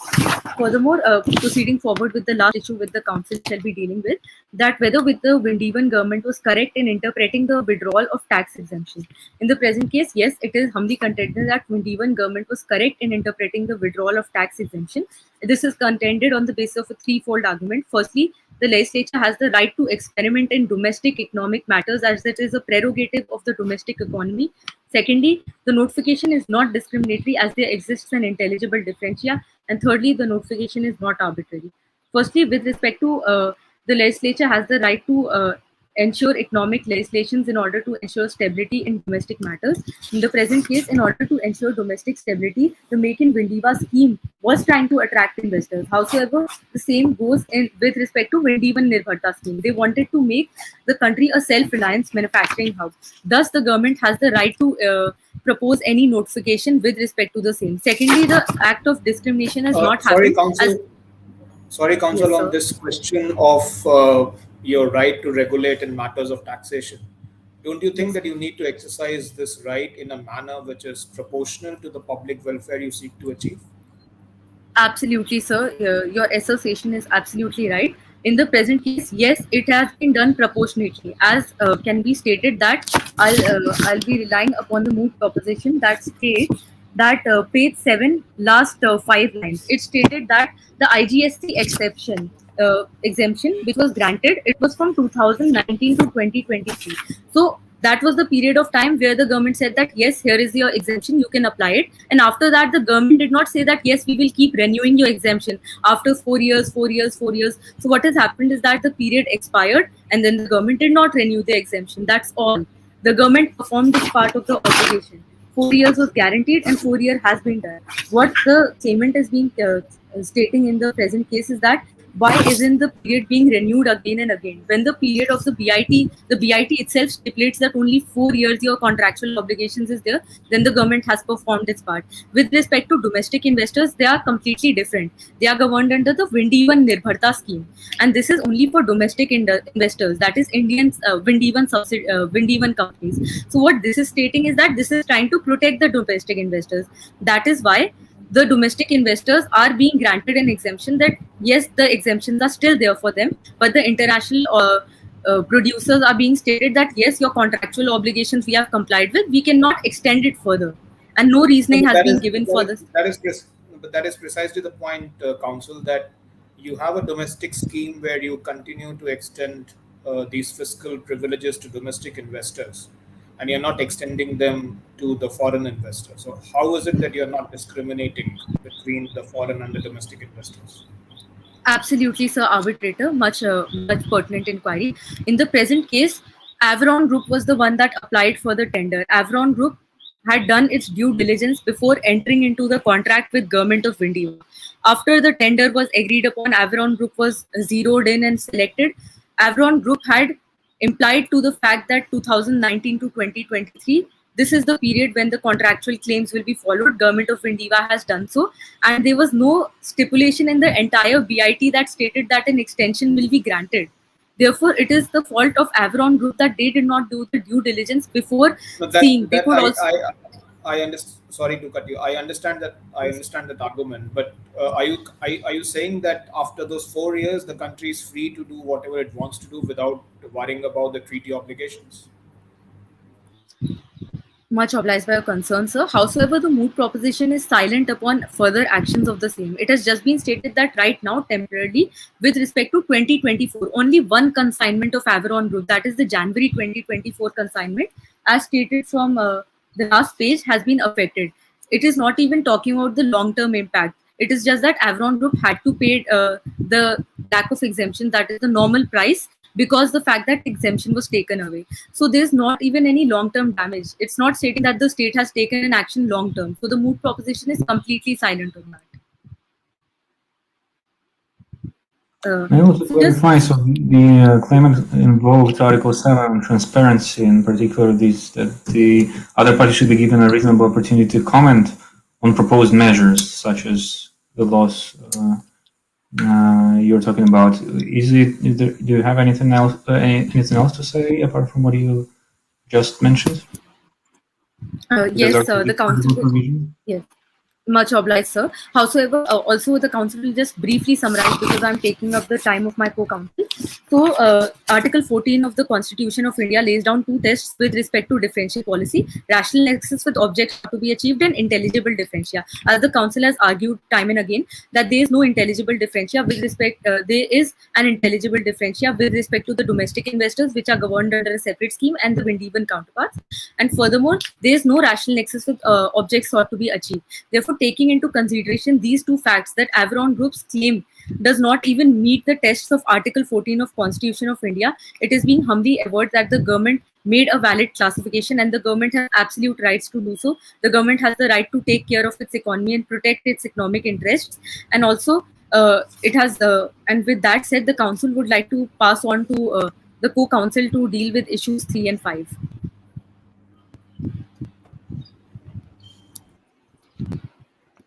I would like to make it clear that for the second council, 22 minutes are still left. Thank you. Please proceed. But what about my question? Yes, sir. The transparency article invoked by the claimant. Yes, sir. You hear me? Yes, sir. Actually, I had a question it's with. just blurry. I was asking about the transparency, Article 7, and transparency invoked by the claimant, in particular provision that's for the other party to be given a reasonable opportunity to comment on legislation as this one, as the one that you introduced. Right, absolutely, Sir Arbitrator. My co-counsel shall be elaborating more, but with respect to my arguments, I do have one reply to that. That with respect to transparency, even Avron Group has the duty to comply with the same. Page 6, paragraph 9 states that raw material was received by Avron Group with respect to third tranche, but Avron Group decided not to go ahead with production, and it did not even notify the government of India. With respect to issues 3 and 5, my co-counsel shall be elaborating upon this as it falls under her argument. Okay. Much obliged, Sir Arbitrator. A very warm good evening to the members of the tribunal. I am counsel number 2, speaking on the behalf of the respondent, and will be addressing issue number 3 and issue number 5 before this tribunal. Before proceeding towards the main arguments, the counsel would like to state the brief factual background of the matter for the convenience of the tribunal. As Oh, per the we are fine with the facts. Thank you. We're conscious of you running out of time, so you can skip that part. much obliged, Sir Arbitrator. The Council would like to start with the third contention that states that the claimant is not justified in taking camouflage algorithm as a countermeasure technology. Further, there is no violation of confidentiality on the part of the respondent, as the argument 3 is a threefold argument which states that it is humbly contested. First, the algorithmic camouflage does not come under the ambit of countermeasure technology. Further, the claimant is not bound to serve any after-sales services. The claimant is bound to serve after-sales services for it. Second, the respondent has not breached any confidentiality clause under the contractual obligations and the bilateral investment treaty clauses.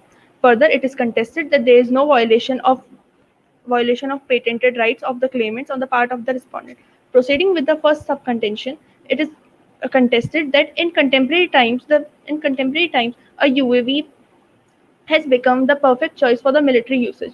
Further, to detect camouflage and planning to an exact landed trajectory at a military tank comes under the ambit of a basic surveillance done by an autonomous vehicle. It is contended that a countermeasure technology is further defined as a course of action that is taken to protect against something that is considered bad or dangerous. However, in the present scenario, the algorithmic camouflage in the tanks does not portray any dangerous circumstances, rather than indicates a basic feature that is to be incorporated in the UAV before. Further, it is contended that the detection of such camouflage algorithm is more of an implied phenomena for the clandestine and secretive approach followed by the military. Further, the camouflage in defense side is the portrayal of a concealment and visual detection in war. Therefore, it is contended that it cannot be categorized as a countermeasure technology. Moving towards to the second sub-contention, as stated earlier, the algorithmic camouflage cannot be articulated as a countermeasure technology, and hence, as per the terms of the contract, the claimant is bound to serve for such measures. By making a reference to page number 9 of the written submission, the esteemed tribunal in the case of SAPM SPA versus People's Republic of Bangladesh, it is also an exit case, has stressed upon the individual components, including the services mentioned in the relevant contract. Therefore, the respondent can make the claimant liable to render after-sale services as per the norms of the agreement stated at page 4 of the Moot proposition. Unfortunately, the claimant's reactions to this situation not only failed to mitigate the problem but was also ignorant. Rather than negotiating the viable alternatives with the claimant did not even ponder to the queries of the respondent referring to the Moot proposition. Therefore, in order to mitigate the problem, the respondent has sent these UAVs for the correction of such issues pertinent to their use of the asset. Moving towards to the second facet of the second subcontention, it is What about confidentiality argued by the claimants? pertinent observations, Sir Arbitrator. It is further the council is about to deal with the issue. Okay. Much obliged. Moving towards the second facet of the second sub-argument, it is humbly contended there is no breach of business-related confidentiality on the part of the respondent under the purview of the bilateral investment treaty. as Article 1.1 of the Bilateral Investment Treaty states the confidential information pertaining to the investment rather than providing a narrow scope for intricacies of the asset. Therefore, Article 1.1 of the Bilateral Investment Treaty also cannot be treated as an umbrella clause to the breach of confidential information under the contractual obligation. It is also contended that the obligation observance clause, namely umbrella clause, are aimed to elevate contractual and other commitment of host states under an investment treaty's protective umbrella. The esteemed exit tribunal in the case of SGS versus Pakistan, which is mentioned in the Moot proposition, has given a widely criticized decision and ruled that the umbrella clause is not effective on the breach of contractual obligations between the party. Therefore, it is humbly contended on the part of the respondent that the breach of confidential obligation does not come under the shade of umbrella clauses of the BIT between the government of Vindiva and the FIREL. If the council have no prior inquiry, if the tribunal have no prior inquiry, the council would I like have a to. question. So I don't understand. So you're saying basically you're giving the technology to the competitors, and you're saying, and here I'm reading Article 1.1 saying it includes confidential information, for example, technical information which could result in material loss or gain or prejudice, etc., disputing parties' competitive position. So giving the technology to competitors, you say it does not violate this provision? Pertinent observation, Sir Arbitrator. It is humbly contended that incorporating of an algorithm detection in artificial intelligence meant UAVs does not amount to a major change in the originally designed asset. Further, as per Section 48 of the Patent Act 1970 of India, it is contended that the underlying infringement of the patented asset is committed on the basis of when the third party is making, using, or offering for sale or importing the patented asset. However, in the current scenario, the respondent has not done anything pertaining to that. It has sent the UAVs to an indigenous company in order to mitigate the problems which were supposed to be mitigated by the claimant only. However, the claimant did not responded to the query in a professional manner, and further was ignorant for the behavior. If the query said. But the claimant was saying that they were not responding not on that issue because you didn't even inform them that you were planning to go to their competitors to fix that. It is contended as per the Moot proposition, the respondent has tried to contact the claimants. However, claimant was completely ignorant towards the query. Therefore, in order to mitigate such problem, and further it's contended the incorporation of such a minor algorithm in the UAV further not amount to a major change. Therefore, the respondent decided to dispatch the UAVs to an indigenous company.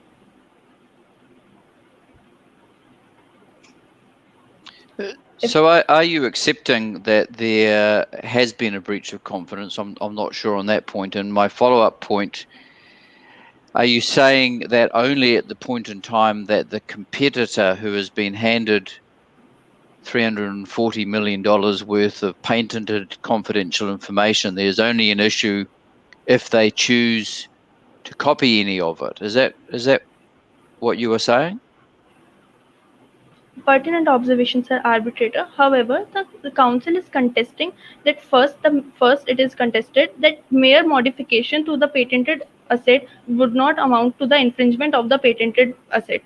Further, it is contended as the council has already stated, Section 48 of the Patent Acts of Vindivia 1970, that the infringement of patent would commit if the third party is making, selling, or further if the third party is making, selling, or offering, or further is using the particular asset for their own profits. However, there is no such case can be seen on the part of the respondent. The respondent's only intent to send the UAVs to a native company is to further mitigate the minor problem that was supposed to be mitigated by the claimant itself, and the respondent has also contested the respondent has also intimidated about the problem to the claimant. However, claimant was completely negligent. Therefore, the respondent has sent the UAVs to an indigenous company. Much All right, obliged. thank you. Much obliged, Sir Arbitrator. The council would like to proceed with the third subcontention of the third issue, that is, there is no violation of patent on the part of the respondent, as stated earlier. Mere modification to the patented asset does not amount to the infringement of underlying patent. Further, incorporating of such an algorithm detection in the artificial intelligence and UAVs does not amount to a major change in the originally designed asset. Therefore, it cannot be contested on the part of the claimant that the respondent has infringed the patent rights of the claimant. With that, the council would like to conclude the issue unless much obliged the tribunal. It is first contested that the algorithmic camouflage does not come under the purview of the countermeasure technology, and there is no violation of confidential information. There is no violation of confidential clause on the part of the bilateral investment treaty. Further, it is contested that the respondent has not breached or infringed any patented rights of the claimant. If the tribunal is with me, the council would like to take the hearings towards the next issue. That is, the claimant have requested an exorbitant amount of damages, no less than $670 million, for a force majeure event happens at Makeley, default in payment due to error in blockchain-enabled smart contract, and the preposterous patent infringement and compelling national laws. Further, it is contended, even if the tribunal were to find respondent liable, only the direct damages should be compensated, not the highly speculated lost profits as claimed by the claimant. If the tribunal may permit, the council would like to proceed with the arguments. Much obliged. It is contended under the customary standards of full reparation upheld in the Chorzo factory case, which was the case of permanent cost, which was the case of PCIJ. Further, the case of Germany versus Poland, an investor should be put into the same economic position as it would have been before. Further, by referring to the case of Chevron Corporation versus Ecuador, the Permanent Court of Arbitration has stated that there is no room for overcompensation in an investment.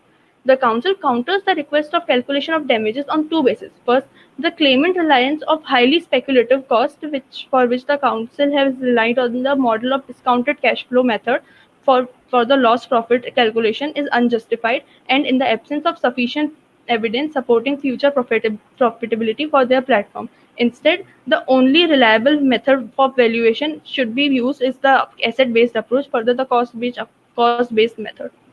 Proceeding with the first sub-issue, that in the matter, council would like to cite the case of ADM versus Mexico, the exit tribunal, in which the exit tribunal have refused to award speculative damages as essential and scope of predictability was not present in the particular case.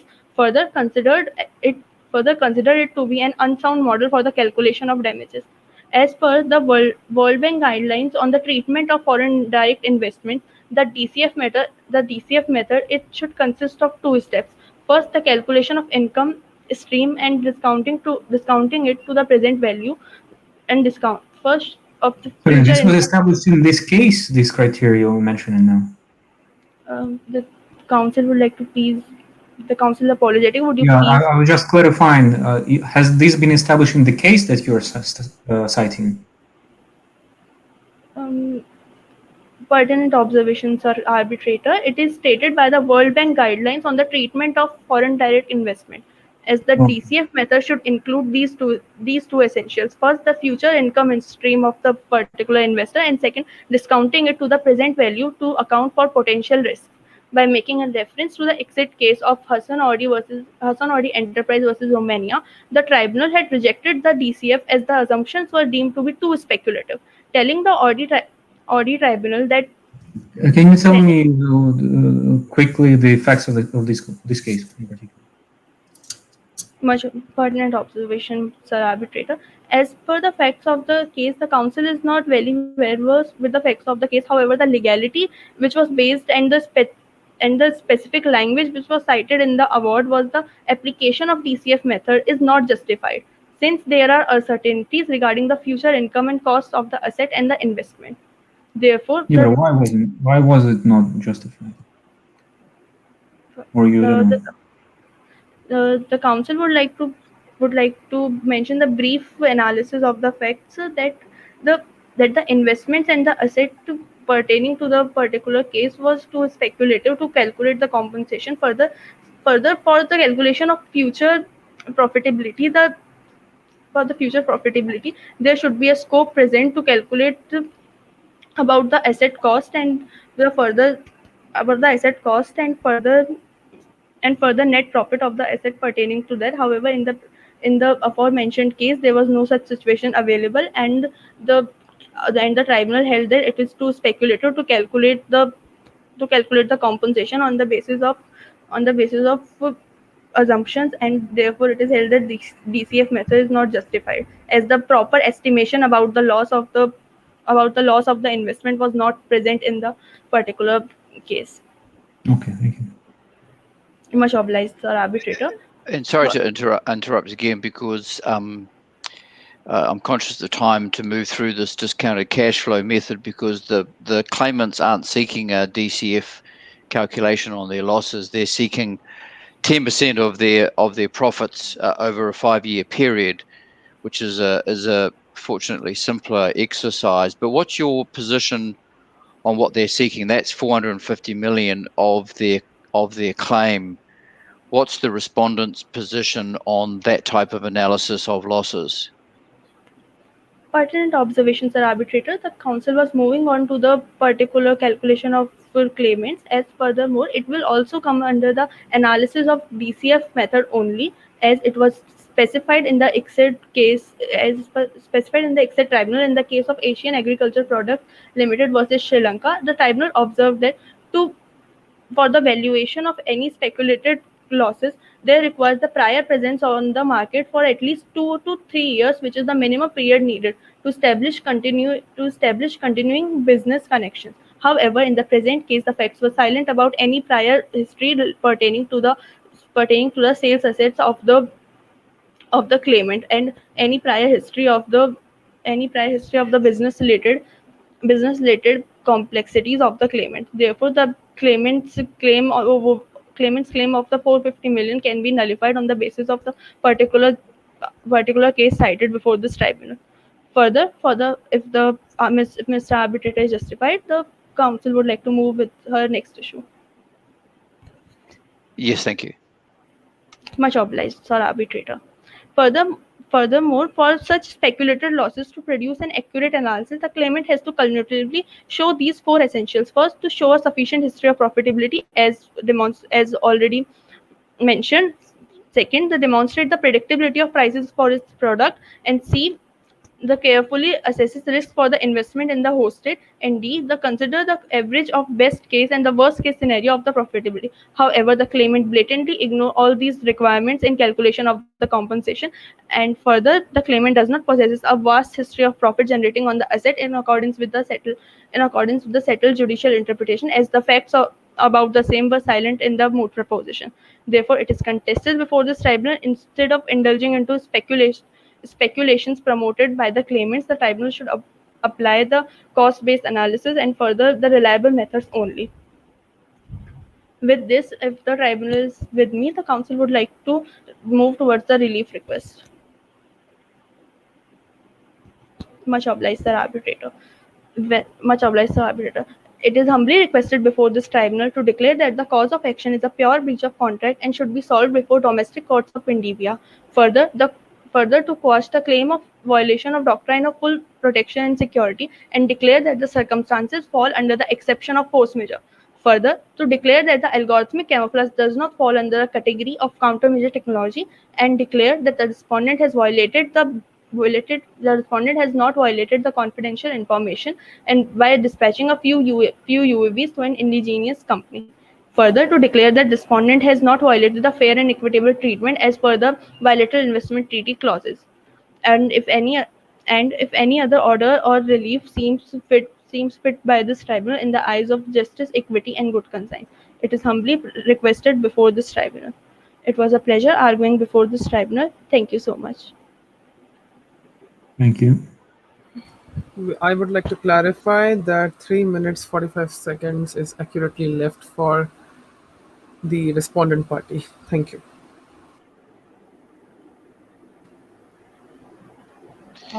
With your permission, members of the...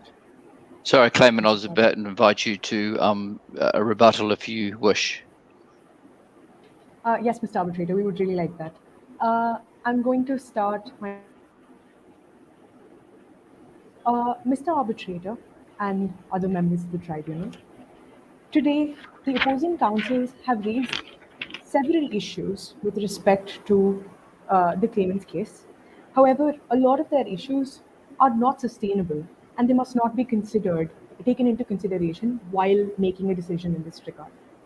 Starting at the very outset, in the very first issue, uh, opposing counsel stated that because the contract in the present case was entered into under a tender that was released by the Ministry of Defense, it does not constitute a part of the investment under the BIT. However, this is decidedly untrue, members of the tribunal, because this particular contract, pursuant to the tender, was entered into by an enterprise which constitutes an investment under Article 1.4 of the treaty.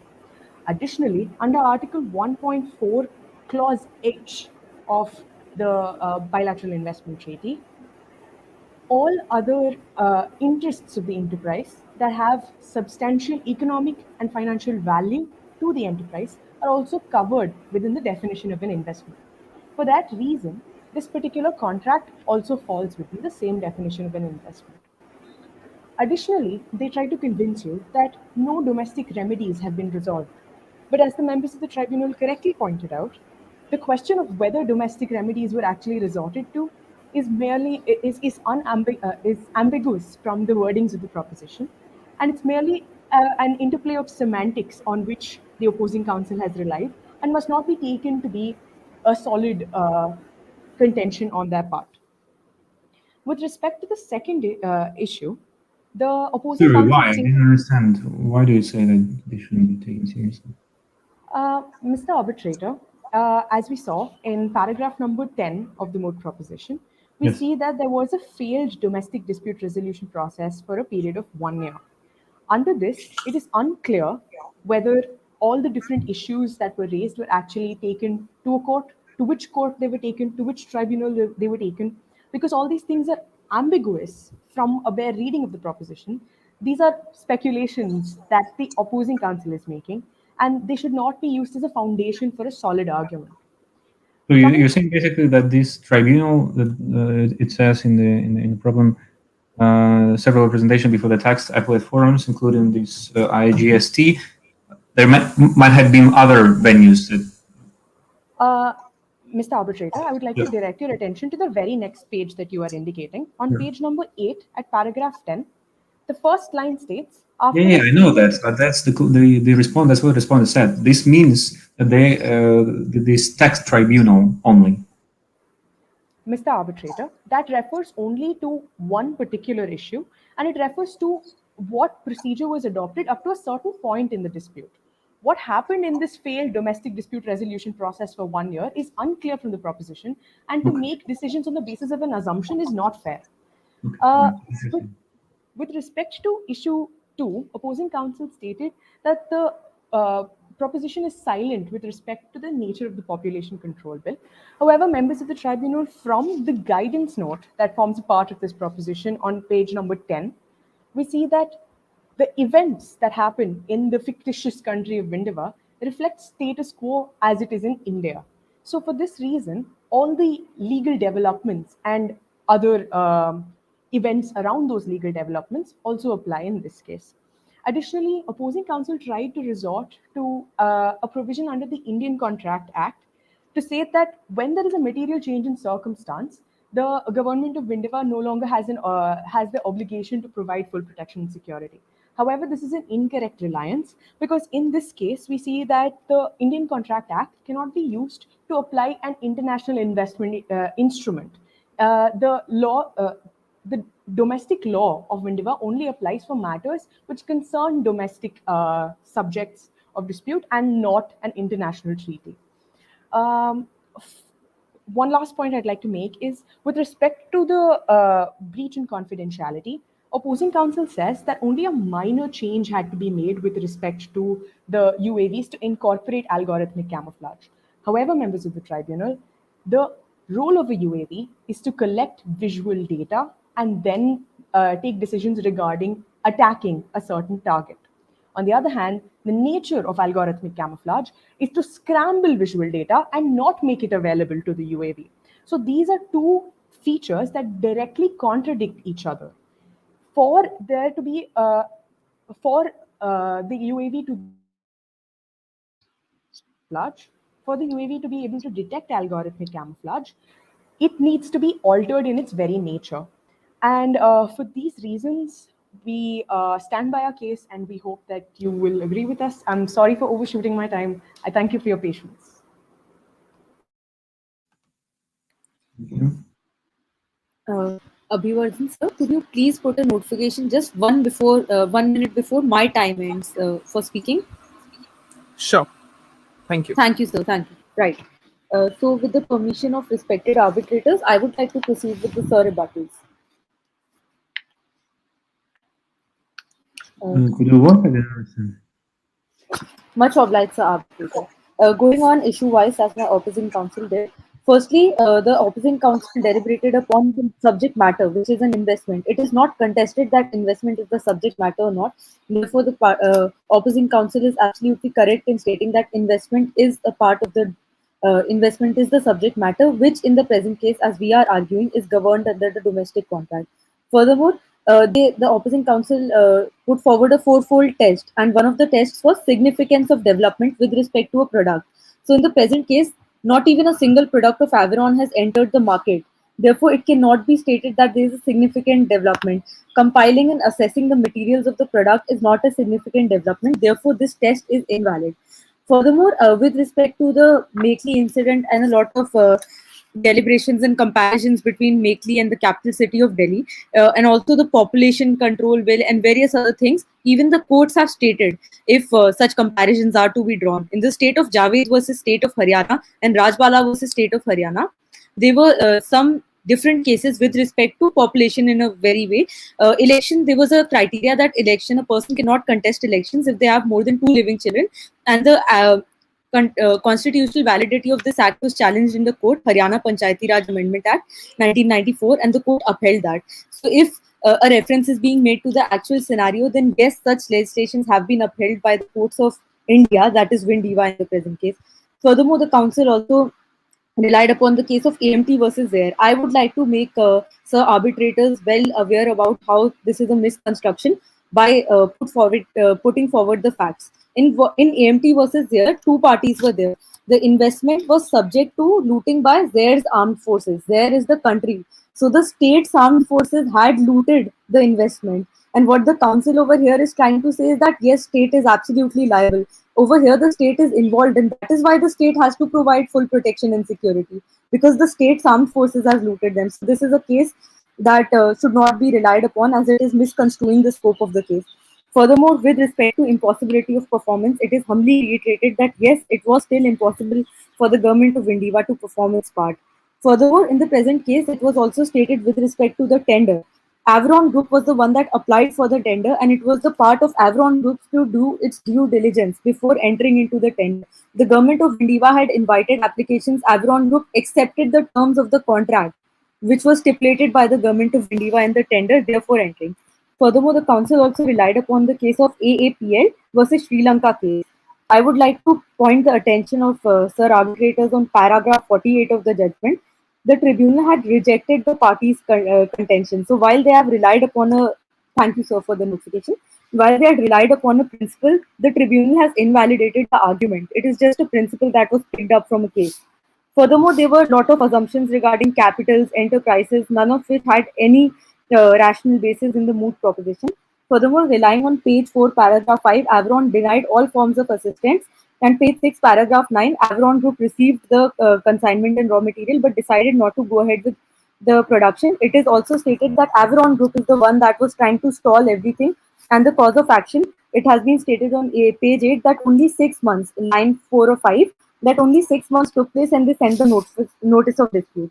Furthermore, the council has relied upon the case of TechMed, wherein it was, sorry, I apologize, that's, I cannot recall the name. Furthermore, with respect to the same, it was also stated that BIT was entered without any knowledge. However, that's not true. Both parties had entered the BIT taking into consideration various provisions. Article 3.3 of the BIT clearly states that force majeure events are excluded from full protection and security. Therefore, the fact that both the parties were well aware of the Much obliged. Also, just last argument, trips and GAT are not binding. They do not even have persuasive value. Therefore, reliance upon the same is completely wrong and misconstrued. With that said, the council thanks Sir arbitrators for their precious and valuable time, and thank you for the opportunity for letting us argue.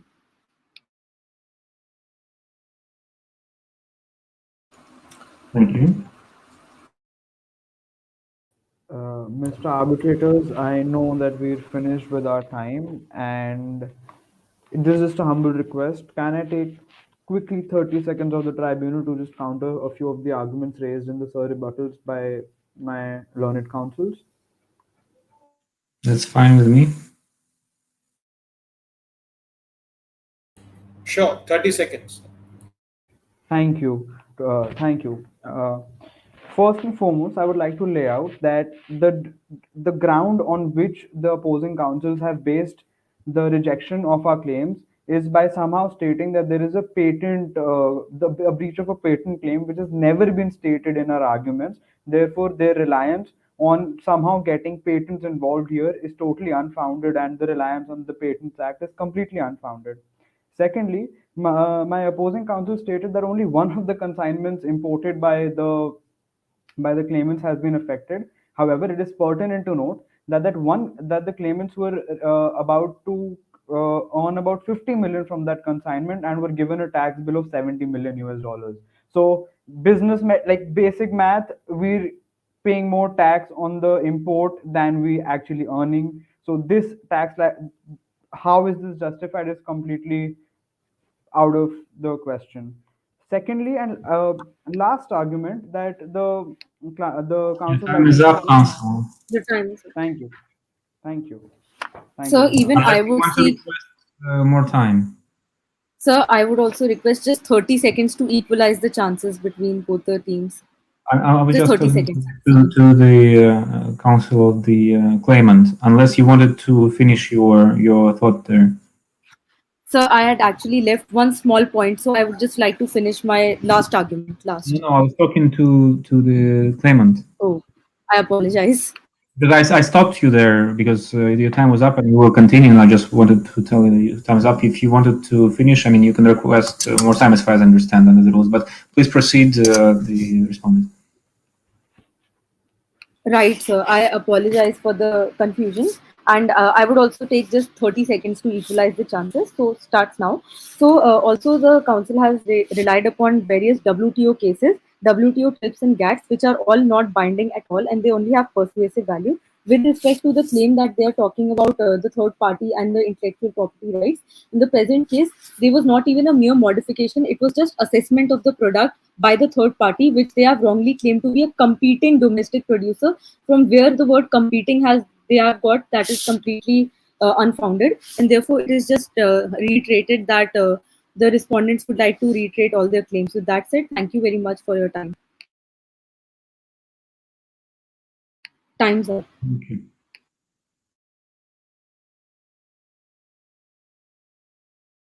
May I consider that the parties do not wish to go ahead with the follow-up? Okay. So I would like to request the arbitrators to confirm if they would like to close the proceedings.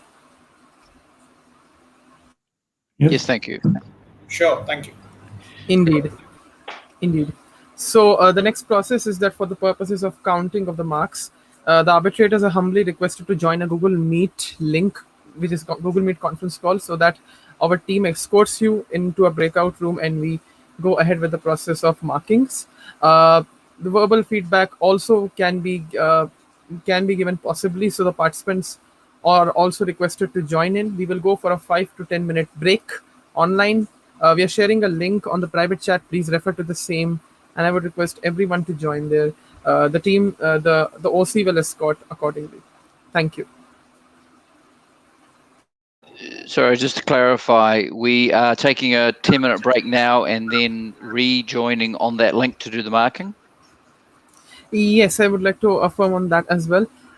Within 5 to 10 minutes, once the marks are received and we have verified them, there would be a closing ceremony within 10 minutes. So we would require just 10 minutes of your grace time so that we announce the winners accordingly. But still, right now we are still staying here. Uh, the issue is that we would require the marks here since it is a live broadcast. That's why it's a request to join Google Meet for now. Then you can join back here in 10 minutes. That's what I'm trying to say. So we are supposed to stay here, right? The teams will stay here. No. The teams will also join Google Meet. They will be sent into their respective breakout rooms. Okay, for different some time rooms. Okay, once- sir. Exactly, once the price distribution and everything happens. Sorry, I'm sorry. It's a little confusing. I mean, do we straight away go to that link, or what do we do? I mean, I'm not clear about what are we supposed to do. Okay. So I'll clarify again. You just have to go straight away to the link, which is Google Meet. From there, Straight away? you have to Okay. come back. In 10 minutes, you have to come back to StreamYard once you have submitted this course, so that we can proceed with the closing ceremony, which will end in not much time. Okay. Sir, we do leave- we also have to come back? Sorry. If you will be invited accordingly when the testimonials, etc., begin. So you will be invited. Sir. Thank Okay.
Oh, good.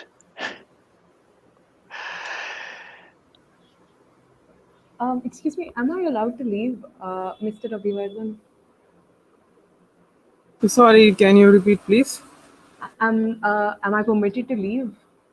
Yes. All the teams have to. The same link has been Right. provided in the private chat.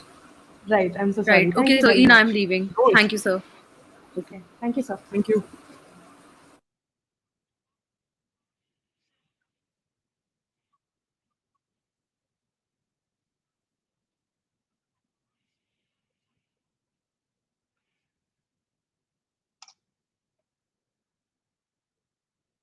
Yeah, I think so.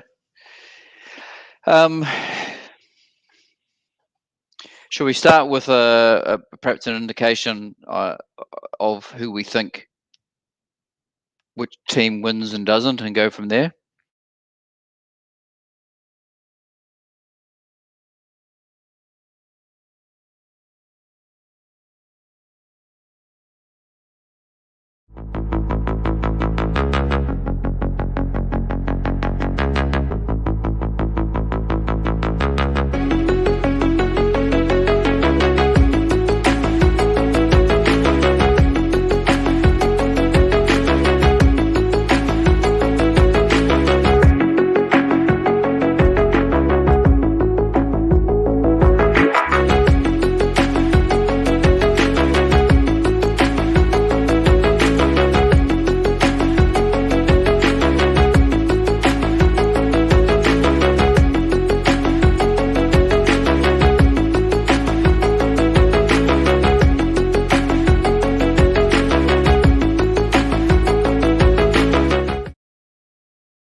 As all things must come to an end, so comes to an end our iMail 2021 edition. Perhaps it is for the good because the stress for of a moot court competition is a lot, not only for the participants but also for the organizing committee or for the volunteers and for everyone. So, so while everyone is waiting, while everything is being prepped up, let me go forth with a few kind words of something that was written by John Donne in his in perhaps one of the greatest artistic works in the whole world, a valediction forbidding mourning. It's a poetry about the endless circle of life. It's a poetry about ending, becoming the beginning. Let me go forth, and it goes like this: as virtuous men pass mildly away and whisper to their souls to go, whilst some of their sad friends do say the breath goes now, and some say no. So let us melt and make no noise, no tear floods, nor sight tempests move, twere profanation of our joys to tell the lady of our love. Moving of the earth brings harms and fears, men reckon what it did and meant, but trepidation of the spheres, though greater far, is innocent. Dull sublunary lovers love whose soul is sense cannot admit absence, because it doth remove those things which alimented it. But we, by a love so much refined that ourselves know not what it is, enter assured of the mind, careless, eyes, lips, and hands to miss. Our two souls, therefore, which are not, though I must go, endure not yet a breach, but an expansion like gold to airy thinness beat. If they be two, they are two so, as stiff twin compasses are two. Thy soul, the fixed foot, makes no show to move, but doth if the other do. And though it in the centre set, yet when the other far doth roam, it leans and hearkens after it and grows erect as that comes home. Such wilt thou be to me, who must like the other foot obliquely run. Thy firmness makes my circle just and makes me end where I begun. So we do end iMail 2021, and we would very much like to congratulate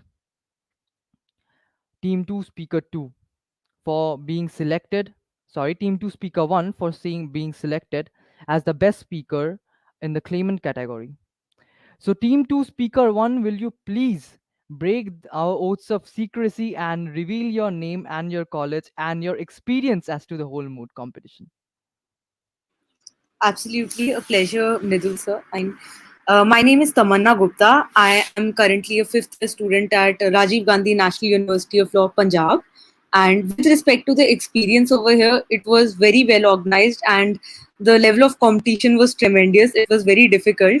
And the arbitrators were very well versed with the entire facts of this case, which definitely helped further the arguments. So I just feel that it was a collaborative effort, and the OC as well as the arbitrators have definitely facilitated a lot of the arguments that the speakers could effectively pursue because the arbitrators were well aware, and the OC also facilitated the timing process very well. So all in all, it was a great experience, and I would like to thank the IMail team for the same.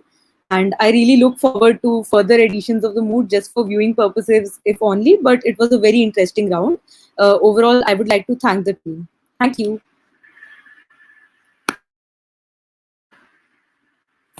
Okay, thank you. That was great. When we organized this, our foremost thought that came to us was that we need to make sure that in such a time, in such a global pandemic situation where people don't have like so many resources that they would normally have, like if colleges were open, if accesses to your library were properly given, people would have a lot of resources, but they do not have that as of now because of the pandemic.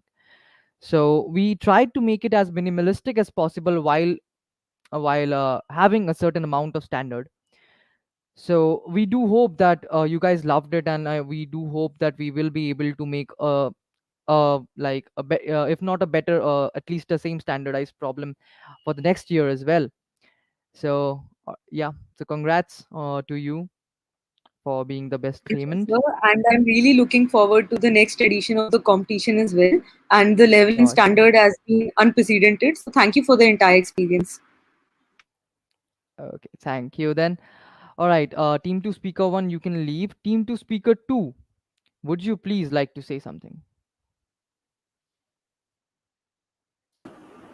Hi, am I audible? Absolutely. Okay. First, I would like to thank you to the OC for conducting such an tremendous moot on the basis of artificial intelligence and law. As it can be seen, there are not much competitions based on these nuances of law at this point of time. So therefore, the first instance I got to know about this moot, I actually immediately applied for this and just formed the team in my college because it was pertaining to such an unique concept. And further, when I gone through the like draft of the moot proposition, I was surprised it was actually involving so many concepts of law, like from force majeure to taxation liabilities and from full protection securities to by circumscribing it all with the investment arbitration. So that was the first instance. I actually like kind of feel proud. Actually, I kind of feel like impressed by the drafter, whosoever is the drafter. He actually Well, set the problem on a well, very, very you good guys will note. probably have the like good fortune of actually getting to know the drafter soon enough, because the drafter will be speaking in some time. So yeah, there's that. Please continue. It will be my pleasure to get to know the drafter. And further, the organization committee actually handled the every and each and every aspect of the move very well, from volunteering to timekeeping. It was actually held very well. From like further defining the itinerary, it was also held on a very specific and on a very specific note. So here I would like to conclude my testimonial and thank you for providing me such a great opportunity. Absolutely, thank you. We hope to see even more participation the next time, and Yes, to say is to see your faces as well next time as well. But yes. please do reveal your name as well because we haven't Oh, revealed any yes, name for yes. I anything. forgot to reveal my name. My name is Deeksha Bhatia, and I am a fourth year student at RGNUS. Further, that is my introduction actually. Okay. All right, so you may leave. We are gonna wait a few minutes for for the best speaker in the respondent category to join in. Team 18 speaker 2. So you Okay. can leave, no problem. Thank you. Thank you.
Hello. So, please start off Hi. with your Uh, introduction. Also, when are you going to declare the results for the final? Hi, am I audible? Yes, you are. Hi, I'm so sorry for the delay. And hi, I'm Devanshi Sharma. Yep, I is the entire introduction necessary given the confidentiality rules and everything. I'm not Yeah, sure if that this. we are simply breaking the confidentiality right now. So, since the whole competition is over and we're going to be declaring the results and everything, so why not have a bit of chit chat and why not get to know all the our champions? Very well. I'm from Amity Law School, Delhi, and yep, I think that introduction would suffice for now. Sure. So, Would your co-speaker join in? right, I think I don't think she's been given the link. Let me just check and get Okay, back to okay, no problem. What has been your experience with the mood? Simple. It's been a good experience. I think what was really different and what I think I liked the best about the mood was the theme.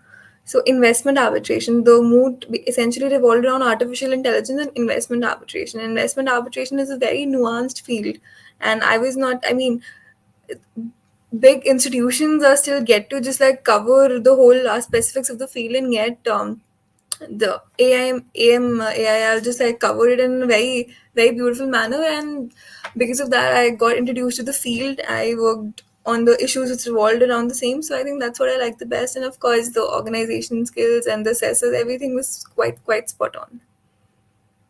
Okay. So tell me, I wanted to ask this because this was something that I'm telling this to everyone, and this was something that we tried to keep in mind when preparing the mood problem. That we need to make sure that the research could have been like people could access the research much easily. Did not go have to go to college libraries and did not have like do a lot to gain access to the information.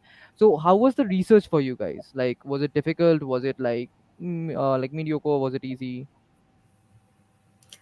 I mean, I believe like research also just like involves like a lot of stages. So there's the basic research which is accessible everywhere, like the basics of the issues, whether it's jurisdiction or any other issue. And then there comes like the specialized, the key points that you need. And I mean, so as you're well aware, there's a division of issues. So I worked on the substantive protections of the problem, and my partner worked on the procedural ones. So while it was all quite accessible, there was also certain investment arbitration again being very specialized. There were also some sources which were just like not that accessible. But then I think that's going to be the case with every mood. So I'd say it was somewhere in between. Well, that's great. That's great. That's awesome. Okay, so you guys rocked literally. I did not have the good fortune of hearing you guys speak Team 18. I did not really get to hear you guys, but from what I heard from my co-conveners, you guys were like really great. So yeah, better luck next time. And also, we would like to like say like we expect to have you guys again next year if we are able to arrange another mood, which we will probably. But yeah, sure. All right. Okay, Thank so you you so can much. leave. Bye bye. Thank Thank you. you. Yeah.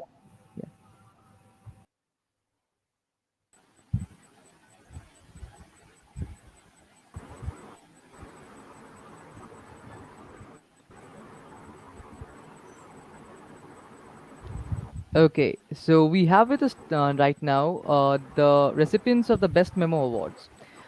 Team number 22 claimant and team number 12 respondent, right?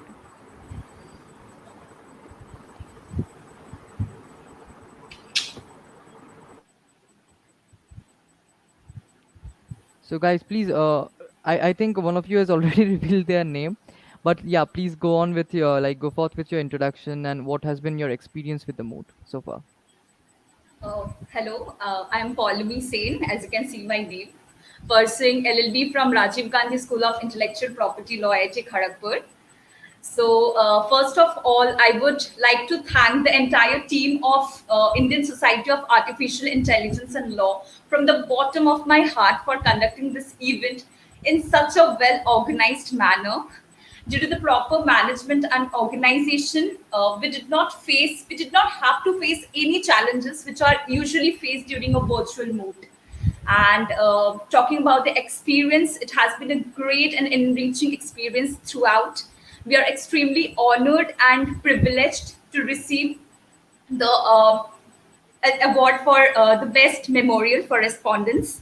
Our entire team, beginning with Harshita, Charu, Gayatri, and I, have worked extremely hard for this competition. And after clearing all the rounds, we are extremely ecstatic and elated that our hard work paid off.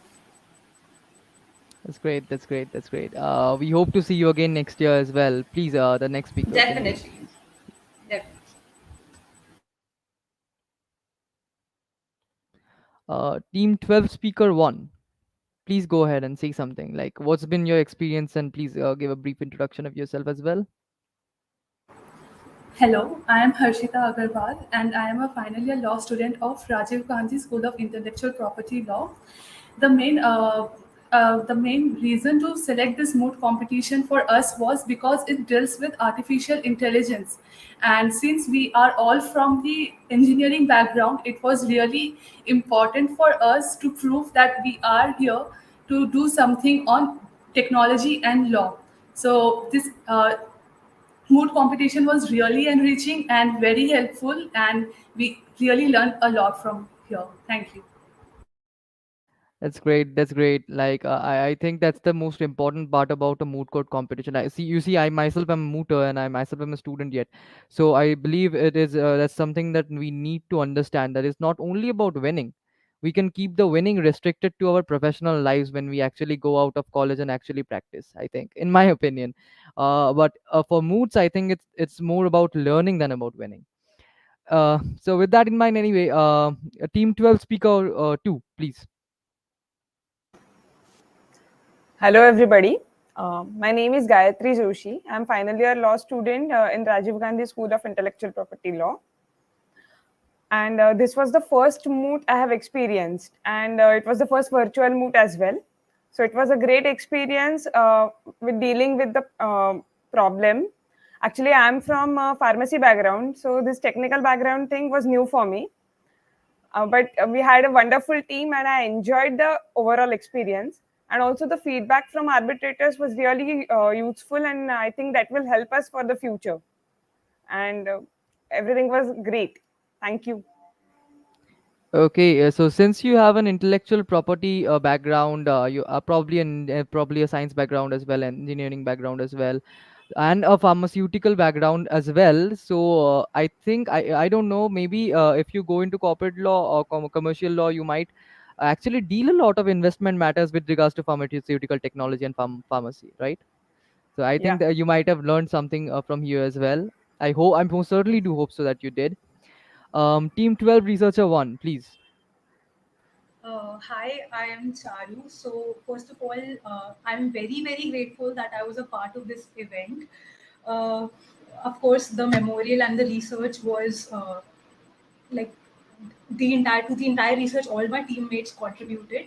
Other than that, with every round that we moved forward, we learned something new every day. Be it the opponent teams, they came up with wonderful arguments, and to rebut them, to research on them, to come up with a better argument to rebut. That was an amazing experience. Other than that, some of the arbitrators, with some of the questions that they asked, they made us question the entire premise of our argument, and that was something really, really wonderful. And it was fun. It was a fun experience for all of us, I think, because for the past 2 or 3 days, we've been eating and thinking about this particular mood throughout, like 24/7. We were thinking about our propositions and our arguments and rebuttals, or what the arbitrators might ask. And of course, throughout this entire journey, we got to learn a lot of things.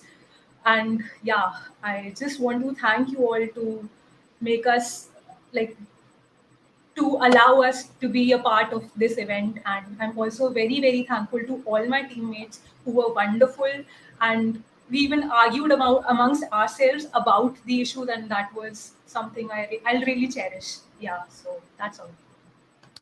Okay, so that's splendid. That's truly splendid. I think Mr. Bharat Chugh in one of our sessions said today he was arbitrating one of like he was presiding over one of the sessions. He said it that perhaps a moot involves a moot, not only a moot but real life cases as well involve a lot of like living the case itself. And I believe it happens to me as well that we actually live the case and we do like we sort of a lot of times it happens that we get actually very impulsive about the clients and we actually think of them as real persons. So anyway, I do hope that you guys enjoyed and you guys learned and you guys like had fun, truly had fun. It's all about having fun, man. So here's to hoping that we can do this again next year, and here's to hoping that you guys can please join in next year as well. So congrats to all of you. You guys can leave now, no problem. Thank you so much. Thank Thank you you. so much. Thank you so much. Thank you.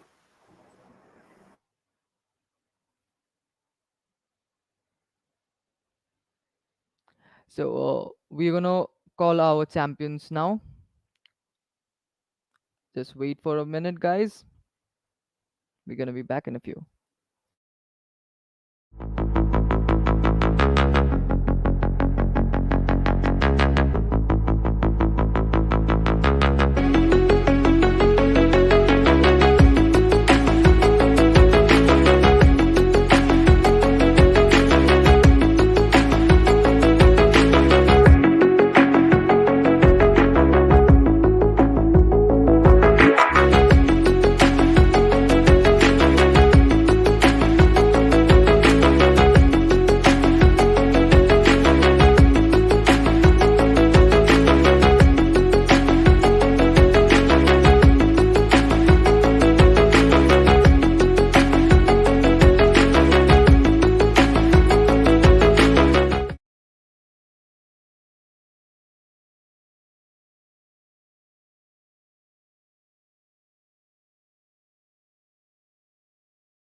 Okay, so we're gonna be we're gonna be reserving the best for the last. So we're gonna be calling our champions in some time, but before that, we're gonna have our OC members uh, say something. So the head of volunteers for iMail 2021 edition, Mr. Tejas Kothari is here. Tejas, please let us know your experience and like all overall what's been your experience.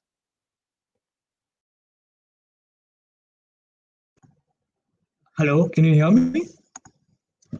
Hello, can you hear me? I think this entire moot has been a very wonderful experience. I would like to start since the very inception.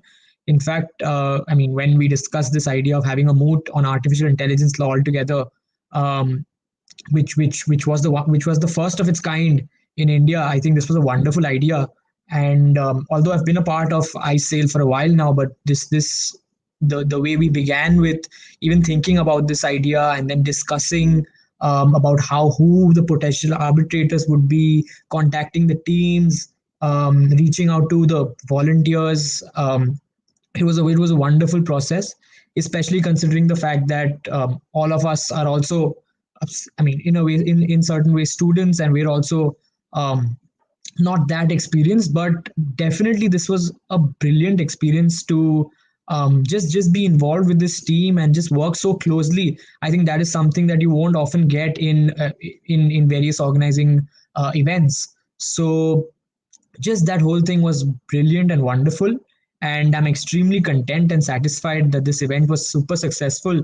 I mean, I've been receiving calls and messages from the participants, volunteers, congratulating all of us for the event, and it's just been amazing. Well, yes, we did have real high hope for, or real high hopes for iMail when we started thinking about it, right?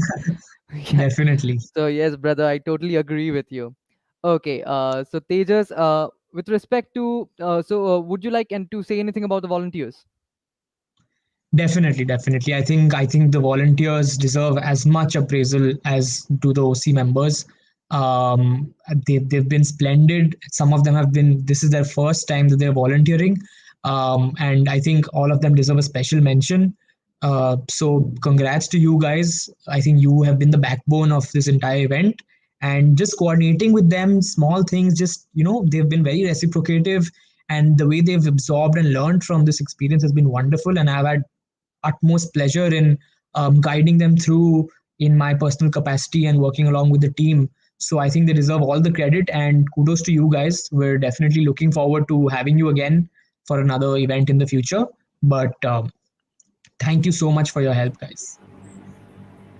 And I would like to Absolutely. just mention to the arbitrators, thank you so much for your time, professors. We know how busy your schedules are, but I think it was wonderful. And from all the feedback that we've received, people are just amazed that you, I mean, in the way that you have been here with us. So thank you in that regard. Thank you very Absolutely. much. It was a great pleasure. Pleasure. I cannot believe that we could have made this a proper successful event without the help of the volunteers either. So the volunteers did an awesome job, and therefore we I cannot I don't cannot express in words how much gratitude I have towards them. Okay, so we have with us now Mr. Paul Sills, Mr. 465 ठीक है ना Sanju? Sanjay Notani, sir, the President of our General Assembly, Mr. Maxim Kalyuk, Mr. Paul Seals, Mr. Prabhas Ranjan, and Abhivardhan, sir, and Aditi Sharma as well. So, since we are gonna reserve the best for the last, we are gonna be declaring the champions at the last, I believe. But let me introduce all of the people who are watching to the our most esteemed panel members. So we have Paul Sells, who is an independent arbitrator at Arbitra International based in London, who is also experienced as a tactical coordinator in the Royal New Zealand Air Force, who served as an MD of Sensation Yachts. He's a domestic and international arbitrator as well. He's a barrister for the last 26 years. Maxim Kalyuk, who is a program specialist at the UNESCO and principal consultant on ethics of AI, member of the European Commission expert group on AI and data in education and training. He is also an innovative fellow at the UNHCR. He served as the deputy director and leading research fellow of the International BRICS Competition Law and Policy Center. He has also been engaged at numerous academic organizations and endeavors. Dr. Prabhas Ranjan is professor and vice dean at the General Global Law University. Sir teaches and publishes in the area of international investment law and international trade law. He has been a faculty member at South Asian University. The He has been a visiting scholar at Brookings, India, and a visiting fellow at Lothrop Park Center for International Law, Cambridge. He was a member of the team that drafted the 260th report of the Law Commission of India on the 2015 draft model Indian bilateral investment treaty. Dr. Aniruddha Rajput, who unfortunately is not present here today. We also have with us Mr. Sanjay Notani. Sir is a partner of the economics law practice and is our most beloved member of the GA, our president of the General Assembly, perhaps the most wise and the most sweetest person that I have ever known. And let's begin with what our respected panel members wish to say what their experiences have been. So I would very much like to start with Dr. Prabhas Ranjan. Ranjan sir, please would you share your experience with us? Thank you very much. It was really fun judging the finals. I was very impressed by the quality of both the teams, and it was very difficult for us to pick the winner. I guess my co arbitrators would agree with me. Extremely grateful to the organizers for this wonderful opportunity.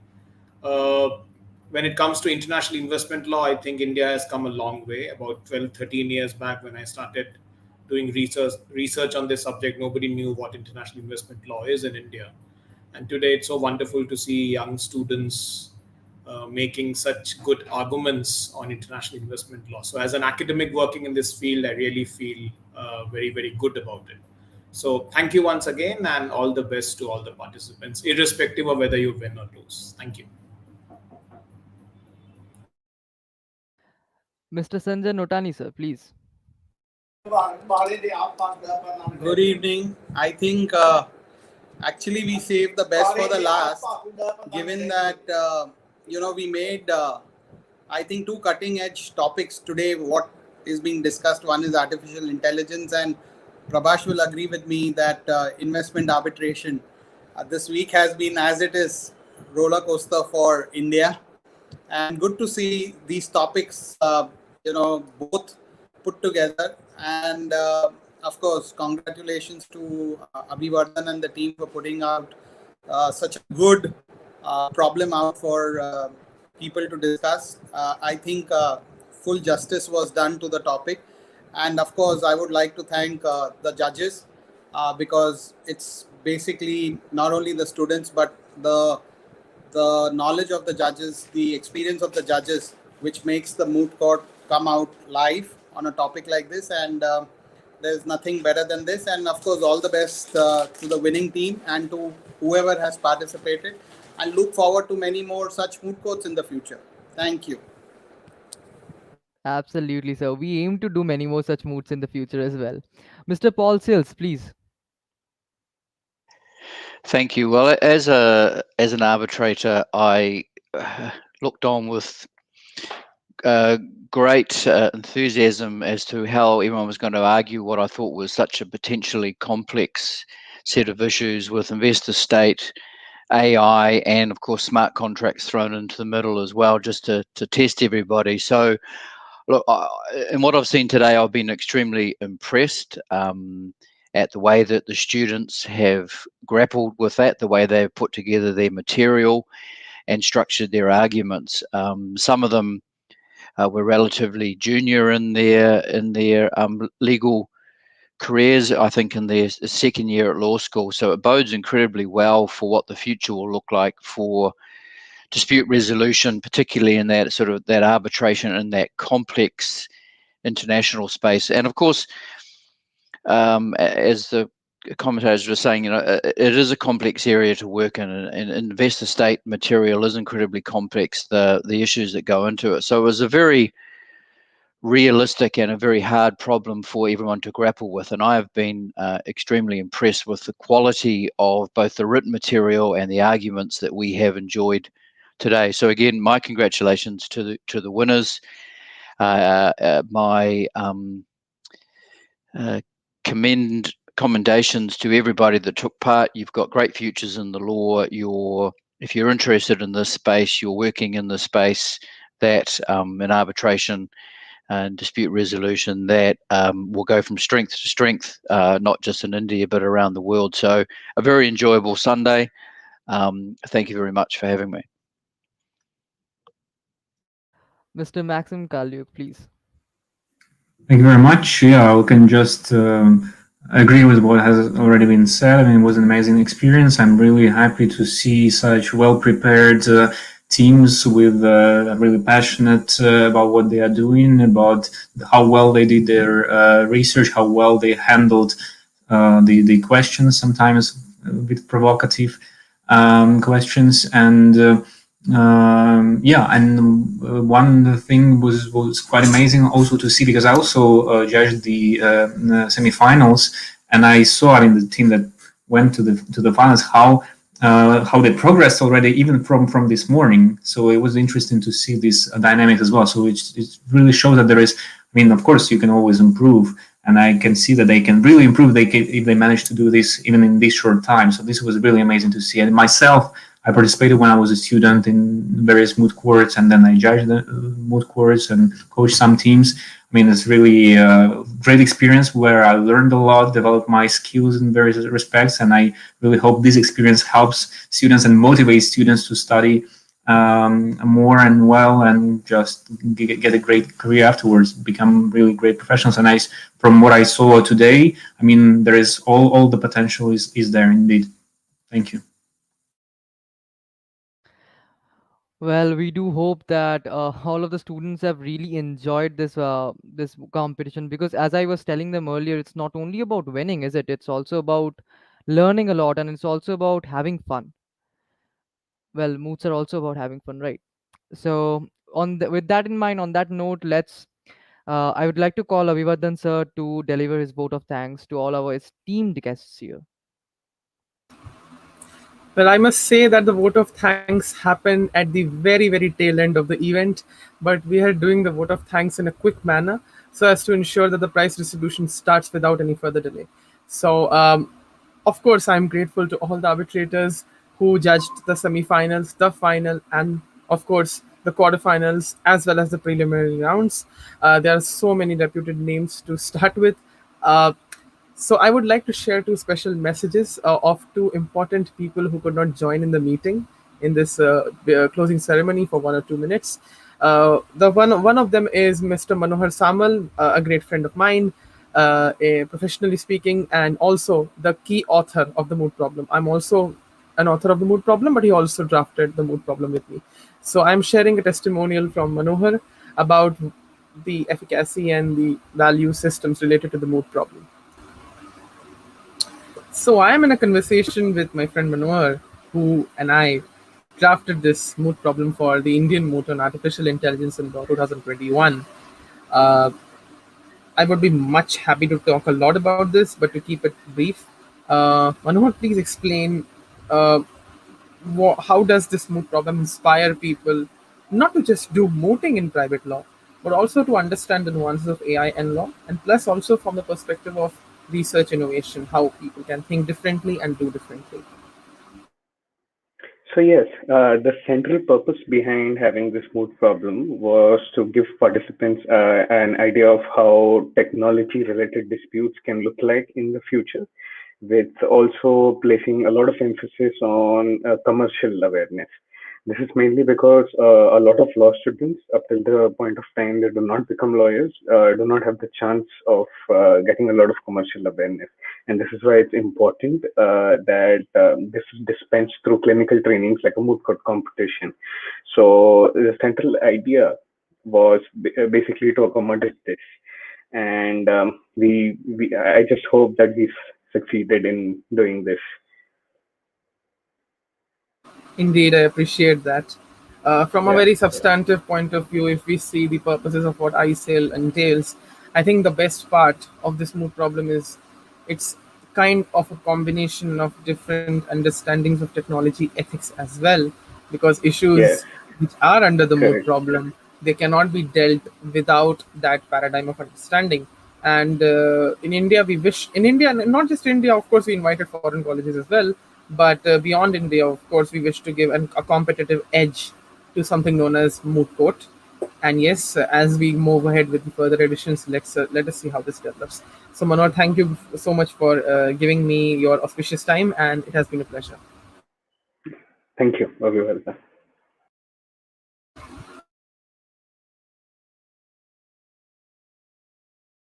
Here's a penultimate message from Rishika, also the head of the volunteers of the team. So there's a special message from Rishika Pandey, and after that we have a special video catalog covering every important moment of the event. And with that, these are only 1 minute videos. With that, we'll go ahead with the prize distribution without any further delay. So I'm in a conversation with my colleague Rishika, who helped us as the head of volunteers and a special coordinator for the 2021 Moot. And what a year is 2021, a transition year, considering the pandemic and considering the new generation in India, and also the new developments that are undergoing. So Rishika, please elaborate about your role and what would you like to give as a passionate message to your volunteers and of course the OC. Thank you so much, sir. Hello, everybody. This is Rishika. And as I said, I had the pleasure of serving as the special coordinator and the head of volunteers for IMAIL 2021. Now, I would like to thank the entire organizing committee for being so supportive, especially you, sir. Without your optimism and resilience, none of this would have been possible. We are extremely grateful to all the arbitrators who took the time out from their immensely busy schedule and were so cordial and accommodative. Thank you for always replying to us and being there whenever we needed you. Uh, Coming to our teams, I was definitely blown away by the quality of the teams, participating teams that we had this year. I was hooked by their sheer professionalism and understanding of law that they depicted during the rounds. You all definitely meet the international mooting standards, and all the very best for your future competitions.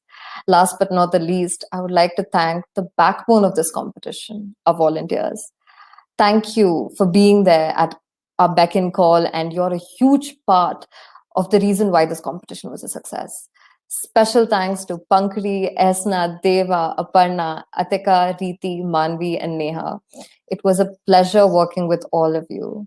Have a great evening, everybody, and I hope we will meet again in another ISAIL event.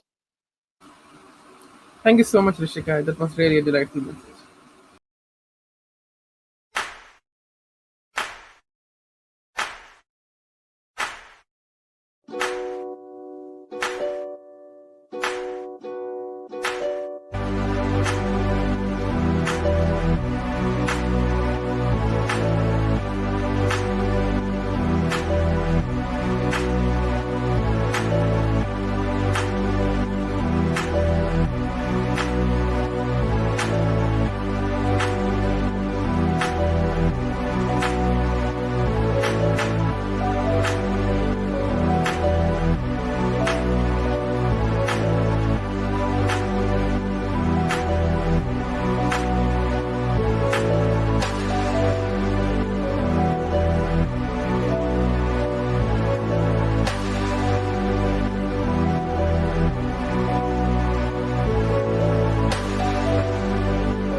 Well, so that was the catalog. That was the beautifully designed catalog. So, from the deepest of my heart, I cannot express gratitude be better than this, and I don't have enough words to say because this was our first moot court competition, and we really wanted to make it a success, and all the arbitrators, that all the judges that have been with us, that have supported us, have actually contributed to making this event a success in a in a much greater manner than they can comprehend. So thank you to all of the judges, thank you to all of the arbitrators, thank you to all of the collaborators, our sponsors, thank you to all the participants, and thank you to all the volunteers. Judges, you can we are aware of the amount of busyness in your schedule that is prevalent. Judges, if you want, you can leave, no problem. We still have to do two testimonials, and then we can declare the champions.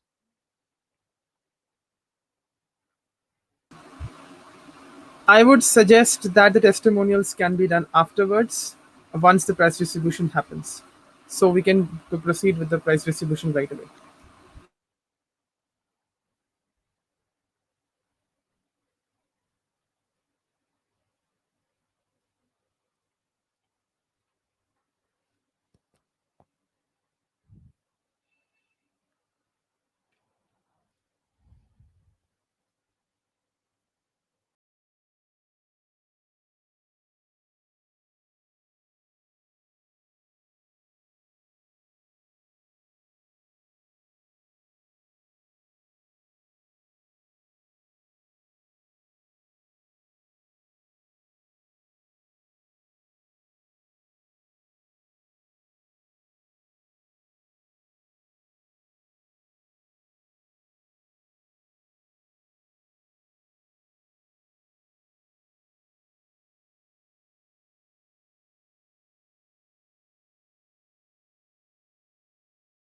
Okay, so I would like to declare the scores as they have been put in the official table. And now I can share the screens for the matter to declare the results without any further ado. So, let's declare the scores. So, considering the logistical circumstances, hereby I declare the scores. Team 2 has received 23 in the first criteria, 17 in the second criteria, 22.5 in the third criteria, 9 in the fourth criteria, and 10 in the fifth criteria, which totals to 81.5 marks. When it comes to team number 22, they have received 25 in the first criteria, 19 in the second criteria, 24 in the third criteria, 8 in the fourth criteria, and the last criteria 6, which means that team 22 has received 82 marks, which means that team 22 is ahead of team 2, which makes it abundantly clear that team 22 representing Hidayatullah National University wins the Indian Moot on Artificial Intelligence and Law 2021. So congratulations HNLU, congratulations to HNLU faculties as well as the students who participated.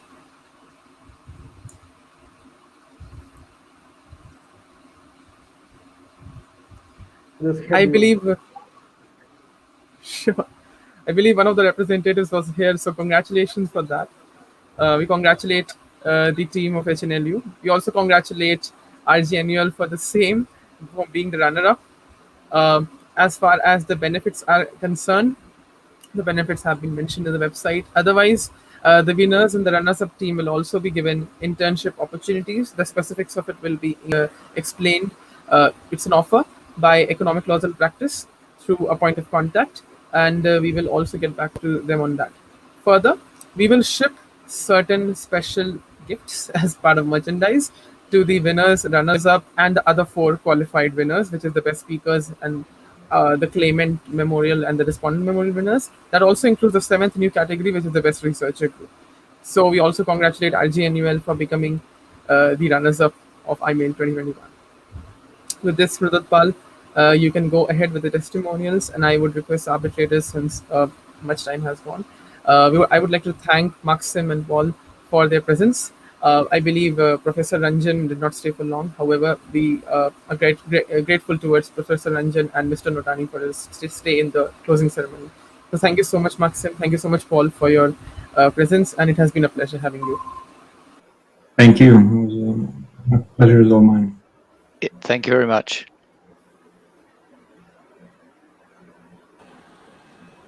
Thank you, and we look forward to future collaborations. And I've already promised to Paul sir today in the morning that we won't be hosting any events too early in the morning. Yeah. So here's to future collaborations, and congrats to all the winning teams. Congrats to the runners-up. Congrats to all of the people who have won, and congrats to all of the people who have not won, because you guys have learned something. With that in mind, I would like to ask team number 22 for their testimonials. So the judges, if they wish to, they can stay. The judges, if they wish to, they can leave. No problem. There are no constraints. Team 22, please go forth with your testimonials, what your experience was, and please do also give a brief introduction of yourself, and please go forth with your experience as to the whole moot and the moot problem. Vijay, would you like me to take this? Let's split it. You can start. Like, And we would like both of you to take it. All right. Okay. First of all, while the arbitrators are present, the ones that are present and the ones that aren't, thank you all so much. Thank you, sir, for your feedback. It means a lot to me because I am absolutely fascinated with the world of arbitration, and I really hope that one day I can join it too and make a difference in some way. Your feedback, or all the feedback I received through this mode, they've been like little tools that I can collect and keep. About the moot itself, actually, the reason that we did this is because we just wanted to have fun with the idea of artificial intelligence and law. that the idea was so fascinating. It was researcher one, Anushka, who came up with the idea of it. And we did it because we wanted to have a good time and learn something from this really beautiful field of law. And that really, really happened, because throughout this, we came in with no expectation other than the expectation to learn as much as we can, genuinely. And I think that's what made the difference, because we really just fell in love with the law of it. I'm sorry for being corny, but yeah, that's that. I think Vijay would be, yeah, I think you should take it from here. Hello. First of all, before anything else, I would like to thank Mr. Paul and Mr. Kalyuk for their patience, honestly. On a Sunday, 2 hours, more than 2 hours. I mean, now I think it's 3 to 4 hours, wherein you've just been sitting and judging us. I mean, Mr. Paul also judged the semi-final rounds that we partook in, and I believe that the advice and the feedback that he gave us after those rounds was very constructive. So I really thank him for that.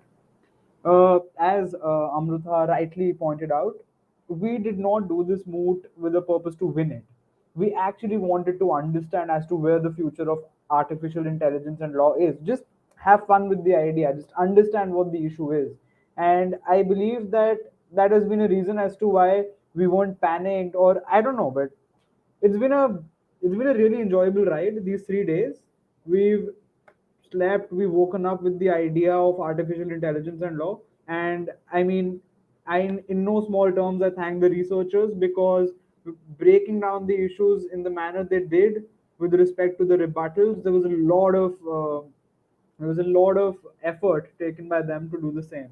So I really thank everyone. And I can see a question from Mr. Kalyuk regarding the advice. And I believe that Amrutha and I would really love advice if possible, because we always can build upon whatever we've achieved. So I believe if that's possible, we would love that. Thank you. Team number 2, would you like to say anything?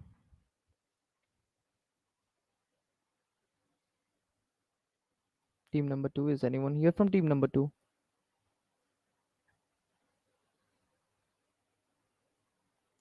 Okay, it seems seems they have a connection issue. No problem. Then in that case, we can go forth with the advice from the judges, if the judges wish to, please.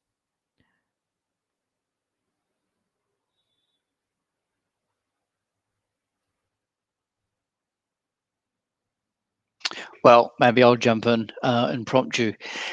It's really a continuation of what we talked about this morning, and I think, like Maxim was saying, it's enjoyable to see people pick up on some of the thoughts from this morning and bring them into the final. So it makes it really enjoyable to see as a judge, with people developing on the fly, which of course is a big part of these competitions. And the final was deliberately, although we didn't discuss it and plan it beforehand, but the final is deliberately tougher. So the questions are tougher. You would have seen that we didn't let stuff go as easy as we were in the semi-final. So you were pushed more, and everybody in the final probably got themselves into a similar position in terms of where we got to with the questioning. And it's really interesting and enjoyable to watch how people respond to that when you feel that you're under pressure. When you think, are they against me because they're focusing on these points, and having to sort of rally yourself and get control of the conversation, get control of what you are talking about, so that you can not push back on the arbitrator, but you can work with them to get through some of the issues that they are struggling with, or that they aren't aligned with you.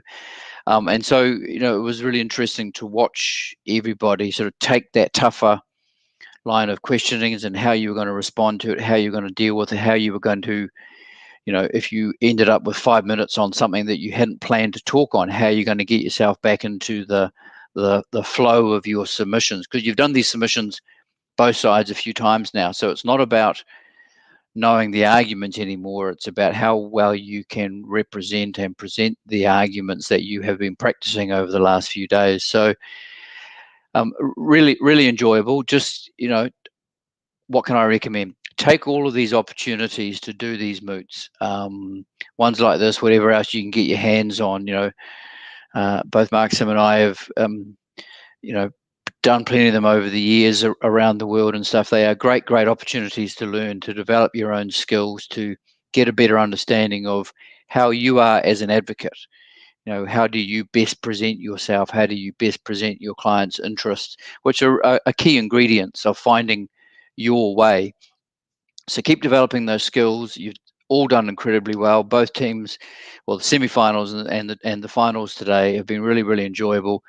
Keep at it, and I look forward to seeing where you end up. Thank you very much. Thank you so much, sir. Thank you, sir. I hope we get the chance to share the dais in whatever capacity soon.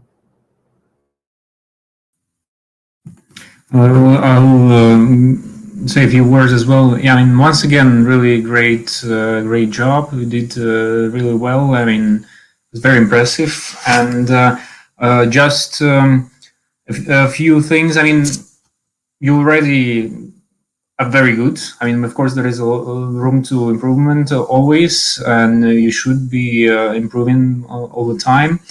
A few suggestions probably, or things to pay attention to are, I mean, sometimes the question we ask, they are asked, maybe they're not really, sometimes probably not that relevant. Sometimes they're specifically asked in order to confuse you or to make sure that you go into this rabbit hole, or not to make sure, to see how you handle it. In fact, do you recognize whether it's a pertinent question?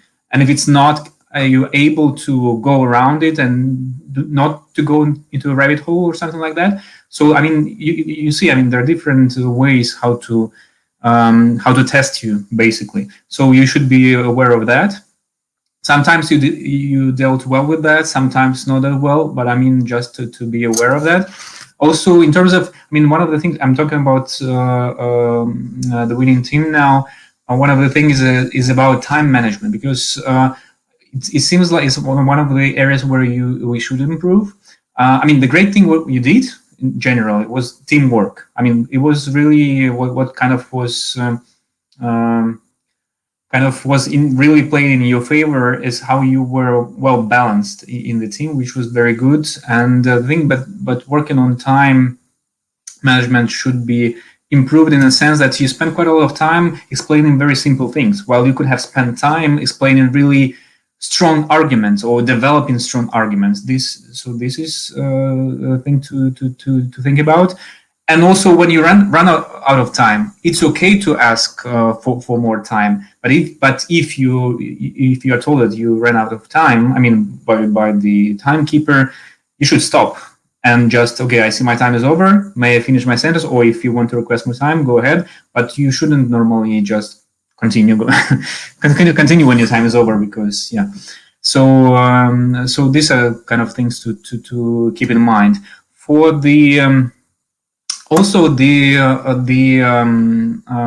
rebuttal. In fact, I mean, you could have continued arguing or something. I don't know why you decided not to, because there were things to continue to ask for another one. Yeah, you could have done a bit more there. But generally, I mean, really great job. And for the, I don't know, Team 2 is here. Yes, I see Team 2 is here. I mean, amazing job as well. In fact, as I said,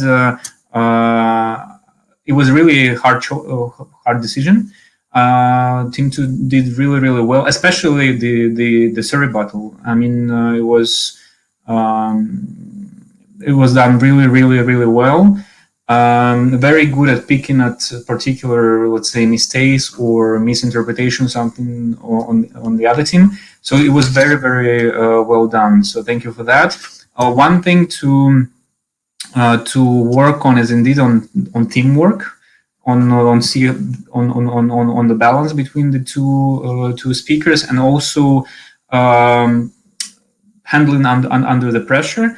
But just to repeat what I said at the beginning, so because I really was glad to see the improvement from semifinals to the finals. It was really impressive. As I'm talking specifically about team two, great job indeed. And if you have any other, for not being able to join. I am outside. I apologize, sir. Thank you for the feedback. oh, no worries. I mean, I guess you can watch this because it's recorded or something later on. But anyways, if you have any questions or if you didn't understand something, or if you want to really ask on specific points or something like that, go ahead and free to contact me. I'm happy to provide further feedback.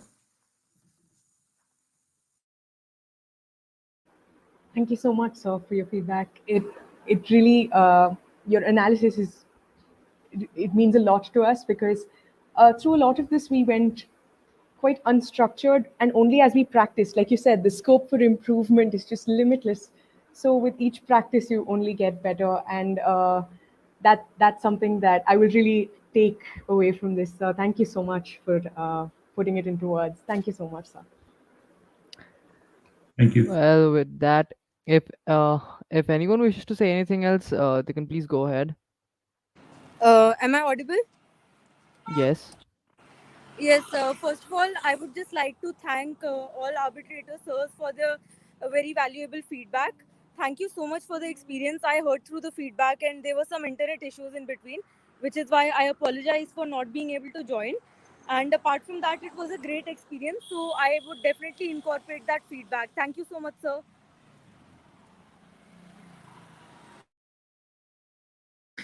And you in particular, the speaker one did a really amazing job at the finals.